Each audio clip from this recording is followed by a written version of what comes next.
First BA history, Bengaluru university. Ancient history of India, ಪ್ರಾಚೀನ ಭಾರತದ ಇತಿಹಾಸಕ್ಕೆ ಸಂಬಂಧಪಟ್ಟಂತ ಈ ವರ್ಷದ ಮಾದರಿ ಪ್ರಶ್ನೆ ಪತ್ರಿಕೆಗಳನ್ನ ನಾವು ಈ ವಿಡಿಯೋ ಮೂಲಕ ತಿಳಿಯಲಿದ್ದೇವೆ.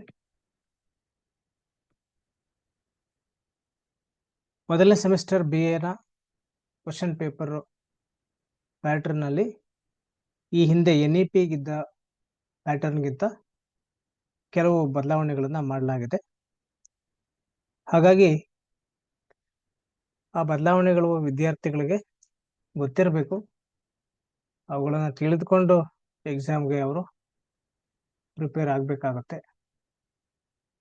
ಹಾಗೇನೆ PU ನಲ್ಲಿ ಇರೋದಕ್ಕಿಂತಲೂ ಇಲ್ಲಿ ಕೂಡ ಪ್ರಶ್ನೆ ಪತ್ರಿಕೆಗಳು ಬಹಳ ವಿಭಿನ್ನವಾಗಿರುತ್ತೆ. ಅಲ್ಲಿ ಮಲ್ಟಿಪಲ್ ಚಾಯ್ಸ್, 1 ಮಾರ್ಕ್ಸ್ 2 ಮಾರ್ಕ್ಸ್ ಈ ತರದ ಪ್ರಶ್ನೆಗಳು ಇದ್ದಿರಬಹುದು. ಆದ್ರೆ ಇಲ್ಲಿ ಬೆಂಗಳೂರು ಯೂನಿವರ್ಸಿಟಿಯ BA ಕ್ವಶನ್ ಪೇಪರ್ ಪ್ಯಾಟರ್ನ್, ಅದರಲ್ಲಿ ಹಿಸ್ಟ್ರಿಗೆ ಸಂಬಂಧಪಟ್ಟ ಹಾಗೆ ಮುಖ್ಯವಾಗಿ ಇಲ್ಲಿ ಮ್ಯಾಪು 5 ಮಾರ್ಕ್ಸ್ 10 ಮಾರ್ಕ್ಸ್ 15 ಮಾರ್ಕ್ಸ್ ಈ ತರದ ಏನು descriptive type, essay rating type ಇರತಕ್ಕಂಥ ಕ್ವಶನ್ಸ್ ಅನ್ನ ಹೆಚ್ಚಿಗೆ ಹೇಳ್ತಾರೆ. ಹಾಗಾಗಿ ಆ ತರದ ಒಂದು ಮೈಂಡ್ ಸೆಟ್ ಅನ್ನ ಇಟ್ಕೊಂಡು ಎಕ್ಸಾಮ್ಗೆ ನೀವು ಪ್ರಿಪೇರ್ ಆಗ್ಬೇಕಾಗತ್ತೆ. ಸೊ ನಾವು ಒಂದು 2 ಕ್ವಶನ್ ಪೇಪರ್ ಅನ್ನ ಮಾದರಿಯಾಗಿ ತಗೊಂಡು ಯಾವ ರೀತಿಯಲ್ಲಿ ಕ್ವಶನ್ ಪೇಪರ್ಗೆ ಆನ್ಸರ್ ಮಾಡಬೇಕು ಅನ್ನೋದನ್ನ ನೋಡೋಣ. ಏನ್ಷಿಯಂಟ್ ಹಿಸ್ಟ್ರಿ ಆಫ್ ಇಂಡಿಯಾ, ಭಾರತದ ಪ್ರಾಚೀನ ಇತಿಹಾಸ ಇದೆ. ಆರಂಭದಿಂದ ಕ್ರಿಸ್ತಶಕ 1806 ದೆಹಲಿ ಸುಲ್ತಾನರ ಆಳ್ವಿಕೆ ಆರಂಭದ ಕಾಲಘಟ್ಟದವರೆಗೂ ಏನು ಸುದೀರ್ಘವಾದಂತ ಪ್ರಾಚೀನ ಕಾಲಘಟ್ಟದ ಇತಿಹಾಸವನ್ನ ಈ ಪತ್ರಿಕೆಯಲ್ಲಿ ನಿಮಗೆ ಬೋಧಿಸಲಾಗಿರುತ್ತೆ. ಸೊ ಕ್ವಶನ್ ಪೇಪರು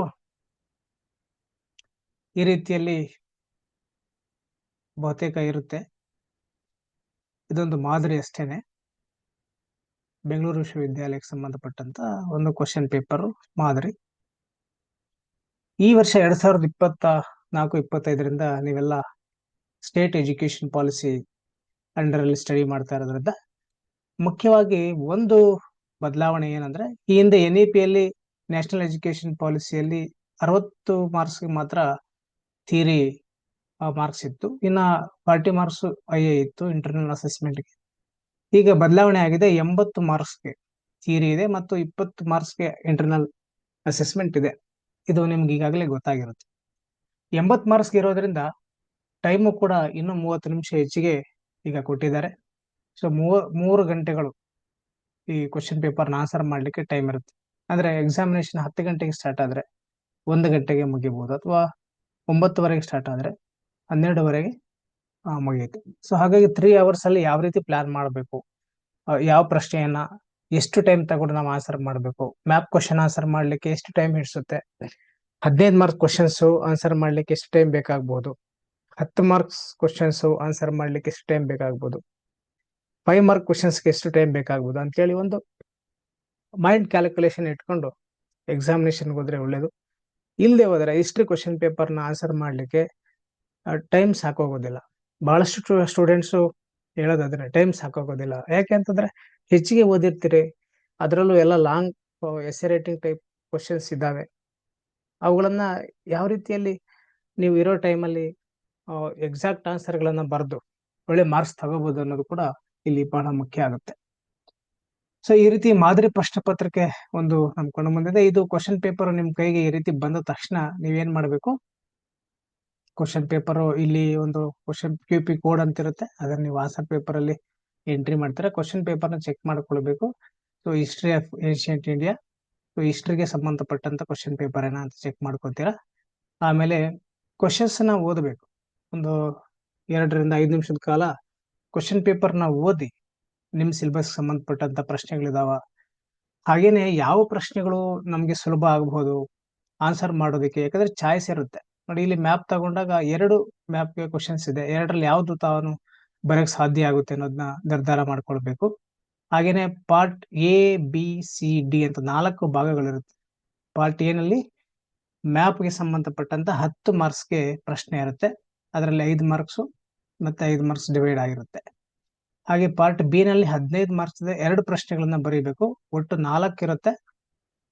2 ಬರೆದ್ರೆ ಸಾಕಾಗುತ್ತೆ. ಇನ್ನೆರಡು ಚಾಯ್ಸ್ ಅನ್ನ ಬಳಸ್ಕೊಳ್ಬಹುದು. ಹಾಗೆ 10 ಮಾರ್ಕ್ಸ್ ಅಲ್ಲಿ ಒಟ್ಟು 4 ಕ್ವಶನ್ಸ್ ಇರುತ್ತೆ. 2 ಕ್ವಶನ್ಸ್ಗೆ ಮಾತ್ರ ಆನ್ಸರ್ ಮಾಡಬೇಕು. ಅದನ್ನ ಕೂಡ ಗಮನದಲ್ಲಿ ಇಟ್ಕೊಂಡು ಈಗ 4 ಕ್ವಶನ್ಸ್ ಓದಿದ್ವಿ. ಹರಪ್ಪ ನಾಗರಿಕತೆ ಲಕ್ಷಣಗಳು, ಋಗ್ವೇದ ಕಾಲದ ರಾಜಕೀಯ, ಸಾಮಾಜಿಕ, ಆರ್ಥಿಕ ಜೀವನ, ಕನಿಷ್ಕನ ಸೈನಿಕ ಸಾಂಸ್ಕೃತಿಕ ಸಾಧನೆಗಳು, ಹರ್ಷವರ್ಧನ ಜೀವನ ಮತ್ತು ಸಾಧನೆಗಳು. ಈ 4 ಕ್ವಶನ್ ಓದಿದಾಗ ಅಲ್ಲೇ ಡಿಸೈಡ್ ಆಗ್ಬಿಡ್ಬೇಕು. ಈ 4ರಲ್ಲಿ ನಾನು ಯಾವ ಕ್ವಶನ್ಗಳನ್ನ ಆನ್ಸರ್ ಮಾಡಬಲ್ಲೆ, ನನಗೆ ಯಾವ್ದು ಸುಲಭ ಆಗುತ್ತೆ, ನಾನು ಹರಪ್ಪ ನಾಗರಿಕತೆ ಲಕ್ಷಣಗಳನ್ನ ಬರೆಯಬಲ್ಲೆ, ಬಹಳ ಚೆನ್ನಾಗಿ ಓದಿದ್ದೇನೆ, ಪೂರ್ತಿ ಆನ್ಸರ್ ಬರುತ್ತೆ ಅಂದ್ರೆ ಅದನ್ನ ಒಂದು ಚುಕ್ಕಿ ಇಟ್ಕೊಂಡು ಅಥವಾ ಇದು ಬರೆಯೋದಕ್ಕೆ ಮನಸ್ಸಲ್ಲಿ ಫಿಕ್ಸ್ ಮಾಡ್ಕೊಳ್ಬೇಕು. ಇನ್ನೊಂದು ಪ್ರಶ್ನೆ ಯಾವುದು, ಹರ್ಷವರ್ಧನ ಜೀವನ ಮತ್ತು ಸಾಧನೆ ಬರೆಯಬಲ್ಲೆ. ಆ 2 ಡಿಸೈಡ್ ಮಾಡ್ಕೊಂಡ್ಬಿಡ್ಬೇಕು. ಇನ್ನೆರಡು ಇವು ಬರೆಯೋದಿಲ್ಲ. ಈ ತರ ಒಂದು ಮೈಂಡ್ ವರ್ಕ್ ಅನ್ನ ಕ್ವಶನ್ ಪೇಪರ್ ನೋಡಿದ ತಕ್ಷಣ ಮಾಡಬೇಕು. ಹಾಗೆ ಸೆಕ್ಷನ್ ಡಿ ಇರುತ್ತೆ. ಇದರಲ್ಲಿ 5 ಮಾರ್ಕ್ ಕ್ವಶನ್ಸ್ 4 ಆನ್ಸರ್ ಮಾಡಬೇಕು. 6 ಕೊಟ್ಟಿರ್ತಾರೆ, 4 ಮಾತ್ರ ಆನ್ಸರ್ ಮಾಡಬೇಕು. ಇಷ್ಟು ಕ್ವಶನ್ ಪೇಪರ್ ಪ್ಯಾಟರ್ನ್ ಅನ್ನು ಗಮನಿಸ್ಕೊಳ್ಬೇಕು. ಸೊ ಇದರಲ್ಲಿ ಹೇಗೆ ಆನ್ಸರ್ ಮಾಡಬೇಕು ಅನ್ನೋದನ್ನ ನಾವು ಸ್ವಲ್ಪ ಗಮನಿಸೋಣ. ಮೊದಲನೇದಾಗಿ ಮ್ಯಾಪ್ ಪ್ರಶ್ನೆ ಅತ್ಯಂತ ಸುಲಭವಾದ್ದು. ಸೆಕ್ಷನ್ ಹೇಗೆ ನಲ್ಲಿ ಇರುತ್ತೆ. ಈ ಪ್ರಶ್ನೆಯನ್ನು ಆನ್ಸರ್ ಮಾಡೋ ಮೂಲಕ ಅತಿ ಕಡಿಮೆ ಟೈಮಲ್ಲಿ 10 ಮಾರ್ಕ್ಸ್ ತಗೊಳಕ್ ಅವಕಾಶ ಇರುತ್ತೆ. ಸಾಮಾನ್ಯ 10 ಮಾರ್ಕ್ಸ್ ಪ್ರಶ್ನೆಗಳು ಜನರಲ್ ಆಗಿ ಅಂದ್ರೆ 3-4 ಪೇಜ್ ಬರೀಬೇಕಾಗುತ್ತೆ. ಕನಿಷ್ಠ ಆದ್ರೂ 2-3 ಪೇಜ್ ಸ್ಫುಟವಾಗಿ ಬರೀಬೇಕಾಗುತ್ತೆ. ಹೆಚ್ಚು ವಿಷಯ ವಿಸ್ತಾರವಾಗಿರ್ತಕ್ಕಂಥ ಆಳವಾಗಿರ್ತಕ್ಕಂಥ ಜ್ಞಾನವನ್ನ ಎಕ್ಸ್ಪೆಕ್ಟ್ ಮಾಡೋದ್ರಿಂದ ಹೆಚ್ಚಿಗೆ ಉತ್ತರವನ್ನ ಬರೆಯೋದು ಸೂಕ್ತ. ಆದ್ರೆ ಮ್ಯಾಪ್ ಕ್ವಶನ್ ಅಲ್ಲಿ ಆ ರೀತಿ ಅಲ್ಲ. ಕೇವಲ 5 ಸ್ಥಳಗಳನ್ನ ಕೊಟ್ಟಿರ್ತಾರೆ. ನಿಮ್ಮ ಸಿಲೆಬಸ್ ಅಲ್ಲಿ ಏನ್ ಕೊಟ್ಟಿದ್ದಾರೆ, ಸುಮಾರು ಒಂದು 15 ಪ್ಲೇಸಸ್ ಇರ್ಬೋದು, 15-16. ಅದರಲ್ಲಿ 5 ಪ್ಲೇಸ್ ಮಾತ್ರ ಎಕ್ಸಾಮ್ ಅಲ್ಲಿ ಕೇಳ್ತಾರೆ. 5ನ್ನ ಏನ್ಷಿಯಂಟ್ ಇಂಡಿಯಾ ಮ್ಯಾಪ್ ಅಲ್ಲಿ ಗುರುತು ಮಾಡಬೇಕು ಮತ್ತು 5ಕ್ಕೂ 2 ವಾಕ್ಯಗಳಲ್ಲಿ ಮಾತ್ರ ಅವುಗಳ ಮಹತ್ವವನ್ನು, ಐತಿಹಾಸಿಕ ಮಹತ್ವನ ಬರೀಬೇಕು. 2-3 ವಾಕ್ಯ ಸಾಕು. 1 ವಾಕ್ಯಕ್ಕೆ ಹಾಫ್ ಮಾರ್ಕ್ಸ್ ತರ, 2 ವಾಕ್ಯಕ್ಕೆ 1 ಮಾರ್ಕ್ಸ್ ಬರುತ್ತೆ. ಸೊ ಈ ತರ 5 ಪ್ರಶ್ನೆಗಳಿಗೆ ಅವುಗಳ ಐತಿಹಾಸಿಕ ಮಹತ್ವನ ಬರೆಯೋದ್ರಿಂದ ನಿಮಗೆ 5 ಮಾರ್ಕ್ಸ್ ಬರುತ್ತೆ. ಅವು 5ನ್ನು ಕೂಡ ಭಾರತದ ನಕ್ಷೆಯಲ್ಲಿ ಗುರುತು ಮಾಡೋದ್ರಿಂದ 5 ಮಾರ್ಕ್ಸ್ ಬರುತ್ತೆ. ಇದಕ್ಕೆ ಒಂದು 10 ನಿಮಿಷ ಸಾಕಾಗ್ಬೋದು ಅಥವಾ 15 ನಿಮಿಷ ಹಿಡಿಸ್ಬೋದು ಅಷ್ಟೇ. ಹಾಗೆ ಇನ್ನೊಂದು ಚಾಯ್ಸ್ ಇರುತ್ತೆ. ಮ್ಯಾಪ್ ಅಲ್ಲಿ 2ನೇ ಪ್ರಶ್ನೆ ಬಿ ಅಂತ ಒಂದಿದೆ. ಇದು ಕೊಟ್ಟಿರೋ ನಕ್ಷೆಯಲ್ಲಿ ಅಶೋಕನ ಕಾಲದ ಮೌರ್ಯ ಸಾಮ್ರಾಜ್ಯದ ವಿಸ್ತಾರವನ್ನ ಗುರುತಿಸಬೇಕು. ಹಾಗೆಯೇ ಅಶೋಕನ ಶಾಸನಗಳ ಬಗ್ಗೆ ಟಿಪ್ಪಣಿ ಬರೀಬೇಕು. ಇದು ಬೌಂಡ್ರಿಗಳನ್ನ ಗುರುತು ಮಾಡೋದು, ಎಕ್ಸ್ಟೆಂಟ್ ಆಫ್ ದ ಎಂಪೈರ್. ಹಾಗೇನೆ ಶಾಸನಗಳ ಬಗ್ಗೆ ಟಿಪ್ಪಣಿ 1-1.5 ಪೇಜ್ 2 ಪೇಜ್ ವರೆಗೂ ಬರೀಬೇಕಾಗುತ್ತೆ. ಹಾಗಾಗಿ ಇದು ಹೆಚ್ಚು ಟೈಮ್ ತಗೊಳ್ತಕ್ಕಂಥ ಪ್ರಶ್ನೆ ಆಗಿರೋದ್ರಿಂದ ಹೆಚ್ಚಿನ ವಿದ್ಯಾರ್ಥಿಗಳು ಈ ಮೊದಲನೇ ಪ್ರಶ್ನೆಯನ್ನ ಆಯ್ಕೆ ಮಾಡ್ಕೋತಾರೆ. ಇದನ್ನ ಆನ್ಸರ್ ಮಾಡ್ಲಿಕ್ಕೆ ಪ್ರಯತ್ನ ಮಾಡ್ತಾರೆ. ಹಾಗೆ ಈ ಮ್ಯಾಪ್ಗೆ ಬದಲಿಯಾಗಿ ಯಾರು ಬ್ಲೈಂಡ್ ಸ್ಟೂಡೆಂಟ್ಸ್ ಇರ್ತಾರೆ ಅವ್ರಿಗೆ ಹೆಚ್ಚುವರಿಯಾಗಿ ಒಂದು ಪ್ರಶ್ನೆ ಕೊಟ್ಟಿರ್ತಾರೆ. ಅವರು ಮಾತ್ರ, ಯಾಕಂದ್ರೆ ಅವರು ಸ್ಕ್ರೈಬ್ ಅನ್ನ ಬಳಸಿ ಬರಿತಾ ಇರ್ತಾರೆ. ಅಂತ ಸಂದರ್ಭದಲ್ಲಿ ಅವರು ಮ್ಯಾಪ್ ಅನ್ನ ಎಕ್ಸ್ಪ್ಲೇನ್ ಮಾಡಿ ಅವ್ರ ಹತ್ರ ಬರ್ಸಕ್ ಆಗಲ್ಲ. ಅದಕ್ಕೋಸ್ಕರ ಅವ್ರಿಗೋಸ್ಕರ ಸಪರೇಟ್ ಆಗಿ ಒಂದು ಎಸೆ ರೈಟಿಂಗ್ ಟೈಪ್ ಟಿಪ್ಪಣಿ ಬರೀತಕ್ಕಂಥದ್ದು. ಫಾರ್ ಎಕ್ಸಾಂಪಲ್ ಚಂದ್ರಗುಪ್ತ ಮೌರ್ಯನ ಸಾಧನೆಗಳು, ಈ ತರದೊಂದು ಪ್ರಶ್ನೆ ಕೊಡ್ತಾರೆ. ಸೊ ಅದು ಅವ್ರು ಮಾತ್ರ ಬರೀಬೇಕು. ಆದ್ರೆ ಸಾಮಾನ್ಯವಾಗಿ ಕೆಲವು ಸಲ ವಿದ್ಯಾರ್ಥಿಗಳು ಯಾವ್ದು ಬರೀಬೇಕಂತ ಕನ್ಫ್ಯೂಸ್ ಆಗಿ 2 ಪ್ರಶ್ನೆಗಳು ಮ್ಯಾಪ್ ಕ್ವಶನ್ಸ್ ಆನ್ಸರ್ ಮಾಡಿರ್ತಾರೆ. ಕೆಲವು ಸಲ ಈ ಅಂಧ ವಿದ್ಯಾರ್ಥಿಗಳಿಗೆ ಏನ್ ಪ್ರಶ್ನೆ ಮೀಸಲಾಗಿರುತ್ತೆ ಅದನ್ನ ಕೂಡ ಸಾಮಾನ್ಯ ವಿದ್ಯಾರ್ಥಿಗಳು ಕೂಡ ಬರೆದಿರ್ತಾರೆ. ಈ ರೀತಿಯಲ್ಲಿ ಆದಾಗ ಸುಮ್ಮನೆ ಸಮಯ ವ್ಯರ್ಥ ಆಗುತ್ತೆ. ಅದಕ್ಕೆ ನಿಮ್ಗೆ ಹೆಚ್ಚಿಗೆ ಮಾರ್ಕ್ಸ್ ಬರಲ್ಲ.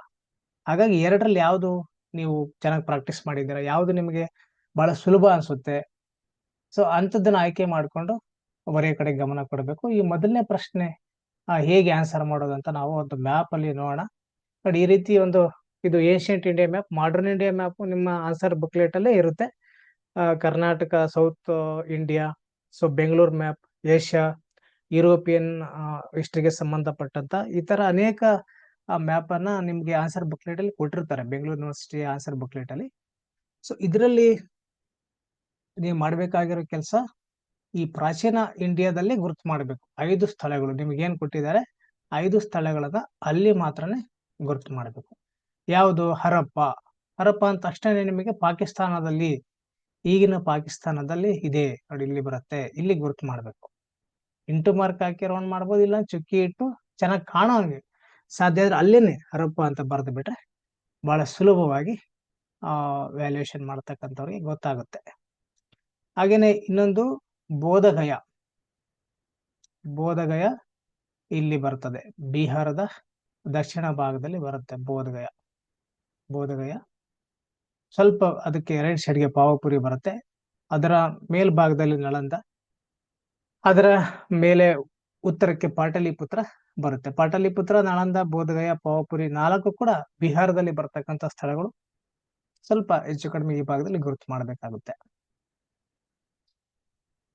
ಸೊ ಇನ್ನೊಂದು ಪುರುಷಪುರ, ಇದು ಕೂಡ ಈಗಿನ ಪಾಕಿಸ್ತಾನದಲ್ಲಿ ಸ್ವಲ್ಪ ಅಫ್ಘಾನಿಸ್ತಾನ ಬಾರ್ಡರ್ಗೆ, ಈ ಬಾರ್ಡರ್ ಸಮೀಪದಲ್ಲಿ ಗಾಂಧಾರ ರಾಜ್ಯದ ಪಕ್ಕದಲ್ಲಿ ಪುರುಷಪುರ ಅಥವಾ ಪೇಶಾವರ್ ಅನ್ನೋದು ಬರುತ್ತೆ, ಅಲ್ಲಿ ಗುರುತು ಮಾಡಬೇಕು. ಹಾಗೇನೆ ಮಧುರೈ ತಮಿಳ್ನಾಡಲ್ಲಿ ಬರುತ್ತೆ.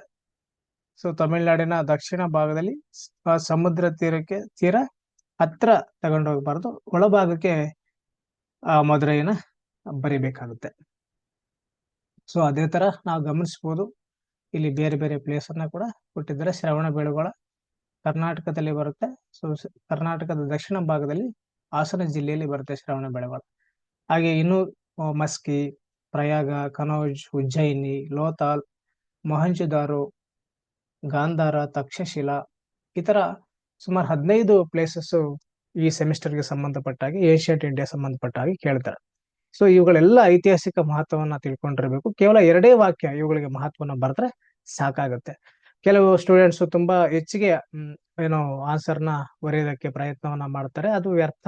ಇಲ್ಲಿ ನಮ್ಗೆ ಹೆಚ್ಚು ಜ್ಞಾನ ಗೊತ್ತಿದೆ ಅಂತೇಳಿ ಅನವಶ್ಯಕವಾಗಿ ಸಮಯವನ್ನ ನಾವು ವೇಸ್ಟ್ ಮಾಡಬಾರದು.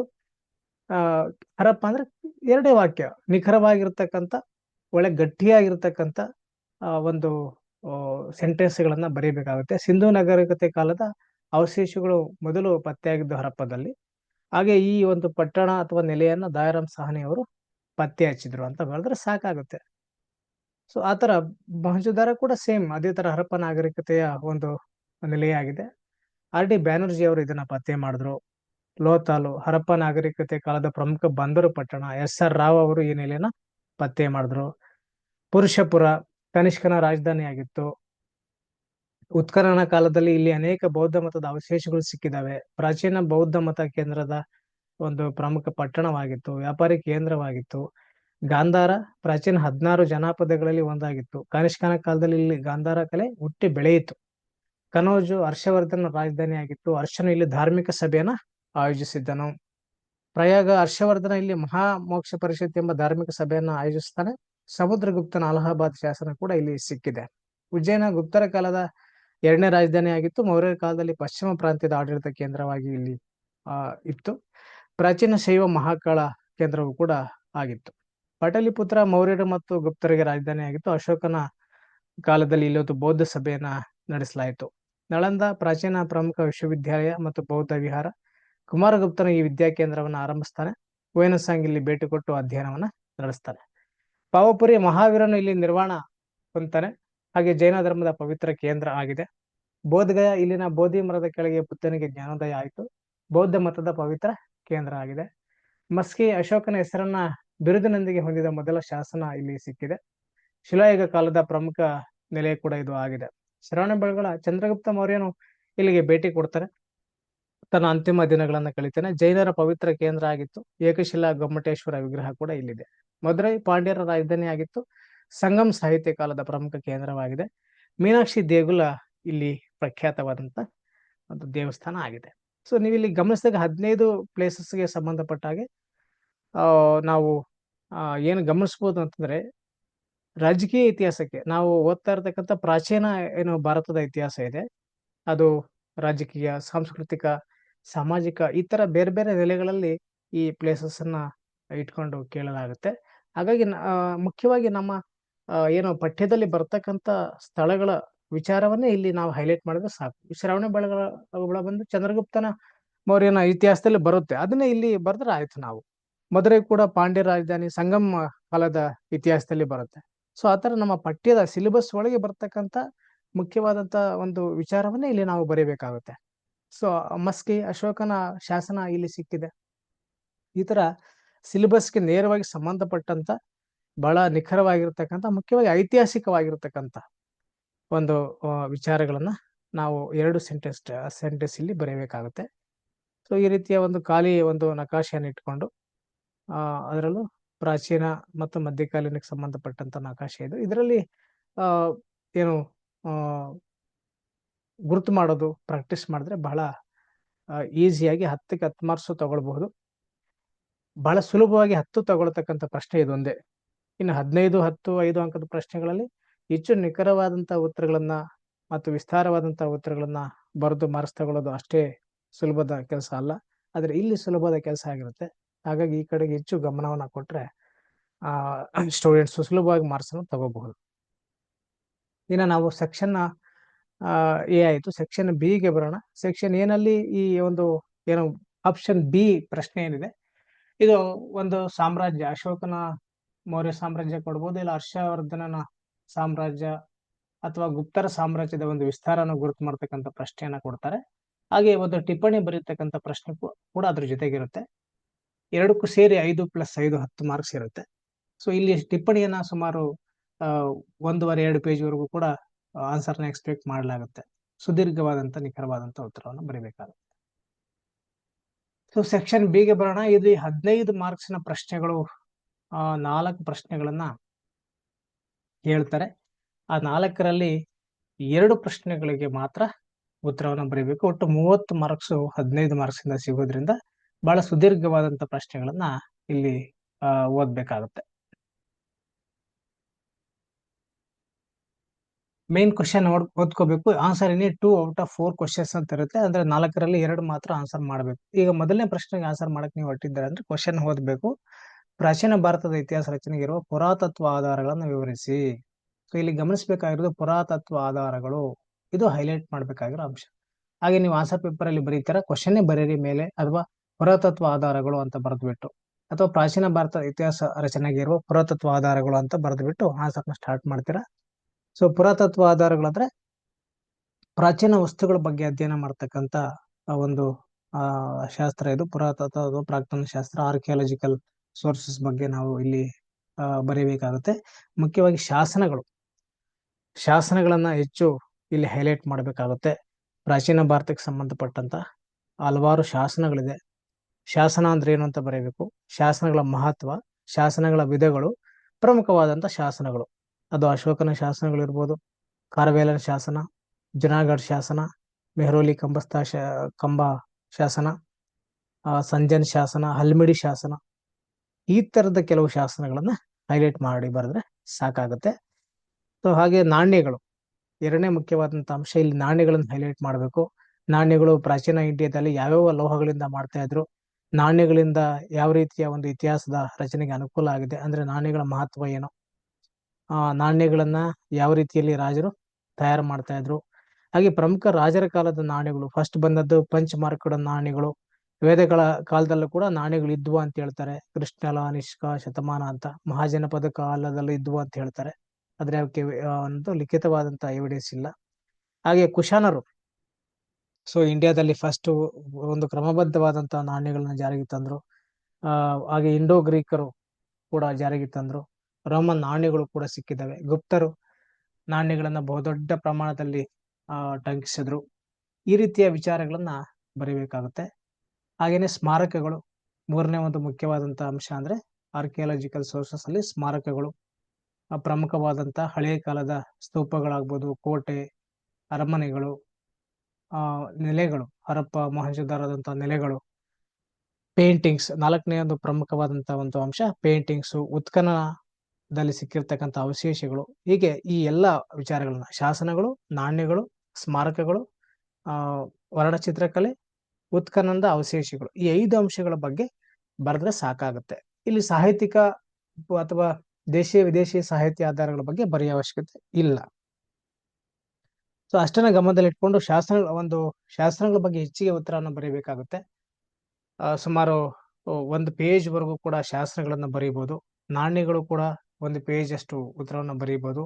ಇನ್ನು ಒಂದು 2-3 ಪೇಜಿನಷ್ಟು ನೀವು ಬೇಕಾದ್ರೆ ಸ್ಮಾರಕಗಳು, ವರ್ಣಚಿತ್ರಕಲೆ, ಉತ್ಖನನದ ಅವಶೇಷಗಳು ಎಲ್ಲ ಸೇರಿ ಒಂದು 5ರಿಂದ 6 ಪೇಜ್ ಅಷ್ಟಾದ್ರೂ 15 ಮಾರ್ಕ್ಸ್ಗೆ ಬರೀಬಹುದು, ಬರೀಬೇಕಾಗುತ್ತೆ.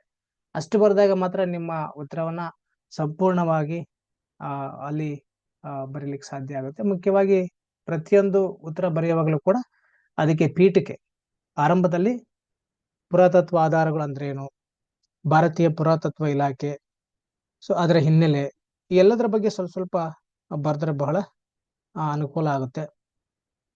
ಅದು ಹೇಗೆ ಬೆಳ್ಕೊಂಡ್ ಬಂತು, ಏನು ಏಷ್ಯಾಟಿಕ್ ಸೊಸೈಟಿ ಆಫ್ ಬೆಂಗಾಲ್ ಆಗ್ಬೋದು, ಜೇಮ್ಸ್ ಪ್ರಿನ್ಸೆಪ್, ಕನಿಹ್ಯಾಮ್, ಏನು 1906ರ ಕರ್ಜನ್ ಸಮಯದಲ್ಲಿ ಪುರಾತತ್ವ ಇಲಾಖೆಯ ಒಂದು ಅಸ್ತಿತ್ವ ಆಗುತ್ತೆ. ಇವೆಲ್ಲ ವಿಚಾರಗಳನ್ನ ನೀವು ಪ್ರಾರಂಭದಲ್ಲಿ ಪೀಠಿಕೆಯಲ್ಲಿ ಬರೀಬಹುದು. ಹಾಗೆ ಕಡೆಯಲ್ಲಿ ಉಪಸಂಹಾರ ಅಂತ ಮಾಡಬೇಕಾಗುತ್ತೆ. ಈ ಒಟ್ಟು ಪುರಾತತ್ವ ಆಧಾರಗಳಿಂದ ಯಾವ ರೀತಿ ನಾವು ಇತಿಹಾಸ ರಚನೆ ಮಾಡಬಹುದು, ಮುಖ್ಯವಾಗಿ ಪ್ರಾಚೀನ ಭಾರತಕ್ಕೆ ಪುರಾತತ್ವ ಆಧಾರಗಳು ಬಹಳ ಮುಖ್ಯ. ಯಾಕಂದ್ರೆ ನಮ್ಗೆ ಸಾಹಿತ್ಯಿಕ ಆಧಾರಗಳು, ಮುಖ್ಯವಾಗಿ ಐತಿಹಾಸಿಕ ಗ್ರಂಥಗಳು ಲಭ್ಯತೆ ಬಹಳ ಕಡಿಮೆ ಇರೋದ್ರಿಂದ ಇವುಗಳು ಹೆಚ್ಚು ಇಂಪಾರ್ಟೆಂಟ್ ಅನ್ನ ವಹಿಸ್ತವೆ ಅನ್ನೋದನ್ನ ನೀವು ಬರೀಬೇಕಾಗುತ್ತೆ. ಸೊ ಆತರ ಈ ಪ್ರತಿಯೊಂದು ಉತ್ತರಕ್ಕೂ ಕೂಡ ಪೀಠಿಕೆ 15 ಮಾರ್ಕ್ಸ್ ಪ್ರಶ್ನೆ ಅಂತ ಬಂದಾಗ ಕನಿಷ್ಠ ಒಂದು 3-4 ವಾಕ್ಯದಷ್ಟಾದ್ರೂ ಒಂದು ಆರಂಭಿಕ ಪೀಠಿಕೆ ಇರಬೇಕಾಗುತ್ತೆ. ಮುಖ್ಯ ಉತ್ತರ ಒಂದು 5ರಿಂದ 6 ಪೇಜ್ನಷ್ಟು ಇರಬೇಕಾಗುತ್ತೆ. ಹಾಗೆ ಕಡೆಯಲ್ಲಿ ಉಪಸಂಹಾರ ಒಂದು 3-4 ವಾಕ್ಯದಷ್ಟು ಬರೀಬೇಕಾಗುತ್ತೆ. ಈ ತರ ಬರೆದಾಗ ಸಂಪೂರ್ಣವಾಗಿರ್ತಕ್ಕಂಥ ಉತ್ತರ ಅಲ್ಲಿ ನಿಮ್ಗೆ ಒಳ್ಳೆ ಮಾರ್ಕ್ಸ್ ಸಿಗ್ಲಿಕ್ಕೆ ಸಾಧ್ಯ ಆಗುತ್ತೆ. ಹಾಗೆ ನಾವು 2ನೇ ಪ್ರಶ್ನೆಯನ್ನ ಗಮನಿಸಿದಾಗ ಬುದ್ಧನ ಜೀವನ ಮತ್ತು ಬೋಧನೆಗಳು, ಇದು ಬಹಳ ಸುಲಭವಾಗಿ ನೀವು ಬರೀಬಹುದಂತ ಪ್ರಶ್ನೆ. ಆದ್ರೆ ಇಲ್ಲಿ ಗಮನಿಸಬಹುದು, ಬುದ್ಧನ ಜೀವನ ಬೋಧನೆಗಳು ಅಂತ ಕೇಳಿದರೆ ಜೀವನ ಒಂದೇ ಬರೀಬಾರದು. ಬಹಳಷ್ಟು ಸ್ಟೂಡೆಂಟ್ಸ್ ಜೀವನದ ಬಗ್ಗೆ ಹೆಚ್ಚಿಗೆ ಬರೀತಾ ಕೂತ್ಕೋತಾರೆ. ಕತೆ ತರ ಇರುತ್ತೆ, ಬುದ್ಧ ಎಲ್ಲಿ ಹುಟ್ಟದ, ಎಲ್ಲಿ ಬೆಳೆದ, ಅವನ ಆರಂಭಿಕ ಜೀವನ, ಇದನ್ನೇ ಹೆಚ್ಚಿಗೆ ಬರೆದು ಬಿಡ್ತಾರೆ. ಇದನ್ನೇ 3-4 ಪೇಜ್ ಬರೆದು ಬಿಡ್ತಾರೆ. ಅವನ ಬೋಧನೆಗಳನ್ನ ಬರೀ ಅರ್ಧ ಪೇಜ್ 1 ಪೇಜ್ ಬರೆದು ಮುಗಿಸ್ಬಿಡ್ತಾರೆ. ಹಾಗಾಗಬಾರ್ದು. ಬುದ್ಧನ ಜೀವನ 1 ಪೇಜ್ ಅಷ್ಟು ಬರೆದ್ರೆ ಸಾಕಾಗುತ್ತೆ. 1 ಅಥವಾ 1.5 ಪೇಜ್ ಅಷ್ಟು ಬರೆದ್ರೆ ಸಾಕಾಗುತ್ತೆ. ಅವನ ಬೋಧನೆಗಳ ಬಗ್ಗೆ ಹೆಚ್ಚಿಗೆ ವಿಸ್ತಾರವಾದಂತ ಉತ್ತರವನ್ನು ಬರೀಬೇಕಾಗುತ್ತೆ. ಬುದ್ಧ ಆರಂಭಿಕ ಜೀವನ, ಅವನ ಜೀವನದಲ್ಲಿ ಎದುರಾದಂತ 4 ಏನು ಮಹಾದರ್ಶನಗಳು, ಅವನ ಮಹಾಪರಿತ್ಯಾಗ ಹೇಗ್ ಮಾಡ್ದ, ಮತ್ತು ಹೇಗೆ ಕಠಿಣವಾದ ತಪಸ್ಸು ಮಾಡ್ದ, ಜ್ಞಾನೋದಯ ಹೇಗಾಯ್ತು, ಅವನು ಹೇಗೆ ಬುದ್ಧನಾದ, ಧರ್ಮ ಪ್ರಸಾರ ಮಾಡ್ದ, ಎಲ್ಲ ವಿಚಾರಗಳನ್ನ 1-1.5 ಪೇಜಲ್ಲಿ ಬರೀಬೇಕು. ನೆಕ್ಸ್ಟ್ ಬೋಧನೆಗಳನ್ನ ಬರೆಯುವಾಗ 4 ಏನು ಆರ್ಯ ಸತ್ಯಗಳು ಬರೀಬೇಕಾಗುತ್ತೆ. ಆರ್ಯ ಸತ್ಯಗಳನ್ನ ಜೀವನ ದುಃಖಮಯ, ಆಸೆಯ ದುಃಖಕ್ಕೆ ಮೂಲ, ಈ ತರ ಎಲ್ಲ ಬರುತ್ತಲ್ಲ, ಅದನ್ನ ಸ್ವಲ್ಪ ಬಿಡಿಸಿ ಸ್ವಲ್ಪ ಬರೀಬೇಕು. ಬರೀ ಪಾಯಿಂಟ್ ಹಾಕಿ ಬಿಟ್ಬಿಡೋದಲ್ಲ, ಎಕ್ಸ್ಪ್ಲೇನ್ ಮಾಡಿ ಬರೀಬೇಕಾಗುತ್ತೆ. ಹಾಗೆ ಅಷ್ಟಾಂಗ ಮಾರ್ಗಗಳು 8 ಬರುತ್ತೆ. ಅಷ್ಟಾಂಗ ಮಾರ್ಗಗಳು ಅಷ್ಟೇ, ಸಮ್ಯಕ್ ಜ್ಞಾನ, ಒಳ್ಳೆಯ ನಡತೆ, ಒಳ್ಳೆಯ ಪ್ರಯತ್ನ, ಈ ತರ ಬರುತ್ತಲ್ಲ, ಅದನ್ನ ಕೂಡ ಎಕ್ಸ್ಪ್ಲೇನ್ ಮಾಡ್ಬೇಕು. ಒಳ್ಳೆಯ ಜ್ಞಾನ ಅಂದ್ರೆ ಯಾವ್ದು, ಒಳ್ಳೆಯ ನಡತೆ ಅಂದ್ರೆ ಯಾವ್ದು ಅಂತೇಳಿ 1-2 ವಾಕ್ಯ ಎಕ್ಸ್ಪ್ಲೇನ್ ಮಾಡಿ ಬರೆದ ಬಹಳಷ್ಟು ಉತ್ತರ ಆಗುತ್ತೆ. ಹಾಗೆ ಬೌದ್ಧ ಧರ್ಮ ಮತ್ತು ಬುದ್ಧ ಅಹಿಂಸೆಯನ್ನ ಪ್ರತಿಪಾದಿಸಿದ್ರು, ಕರ್ಮ ಸಿದ್ಧಾಂತದಲ್ಲಿ ನಂಬಿಕೆ ಇತ್ತು, ದೇವರ ಬಗ್ಗೆ ಅವರು ತಟಸ್ಥತೆ ಅಥವಾ ಒಪ್ಪಲಿಲ್ಲ, ಮೋಕ್ಷವನ್ನ, ನಿರ್ವಾಣವನ್ನ ಪ್ರತಿಪಾದಿಸಿದ್ರು, ಜಾತಿ ಯಜ್ಞ ಯಾಗಗಳು, ಪುರೋಹಿತ ಶಾಹಿಯನ್ನ ಅವರು ಖಂಡಿಸಿದ್ರು, ಮೂಢನಂಬಿಕೆಗಳನ್ನ ಖಂಡಿಸಿದ್ರು, ಮಹಿಳೆಯರಿಗೆ ಮತ್ತು ಸಾಕ್ಷರತೆಗೆ ಅವರು ಬೆಂಬಲವನ್ನ ಕೊಟ್ಟರು. ಸತ್ತಾತ್ಮಕವಾಗಿರ್ತಕ್ಕಂಥ ಅಂಶಗಳು ಈ ಧರ್ಮದಲ್ಲಿದ್ದಾವೆ.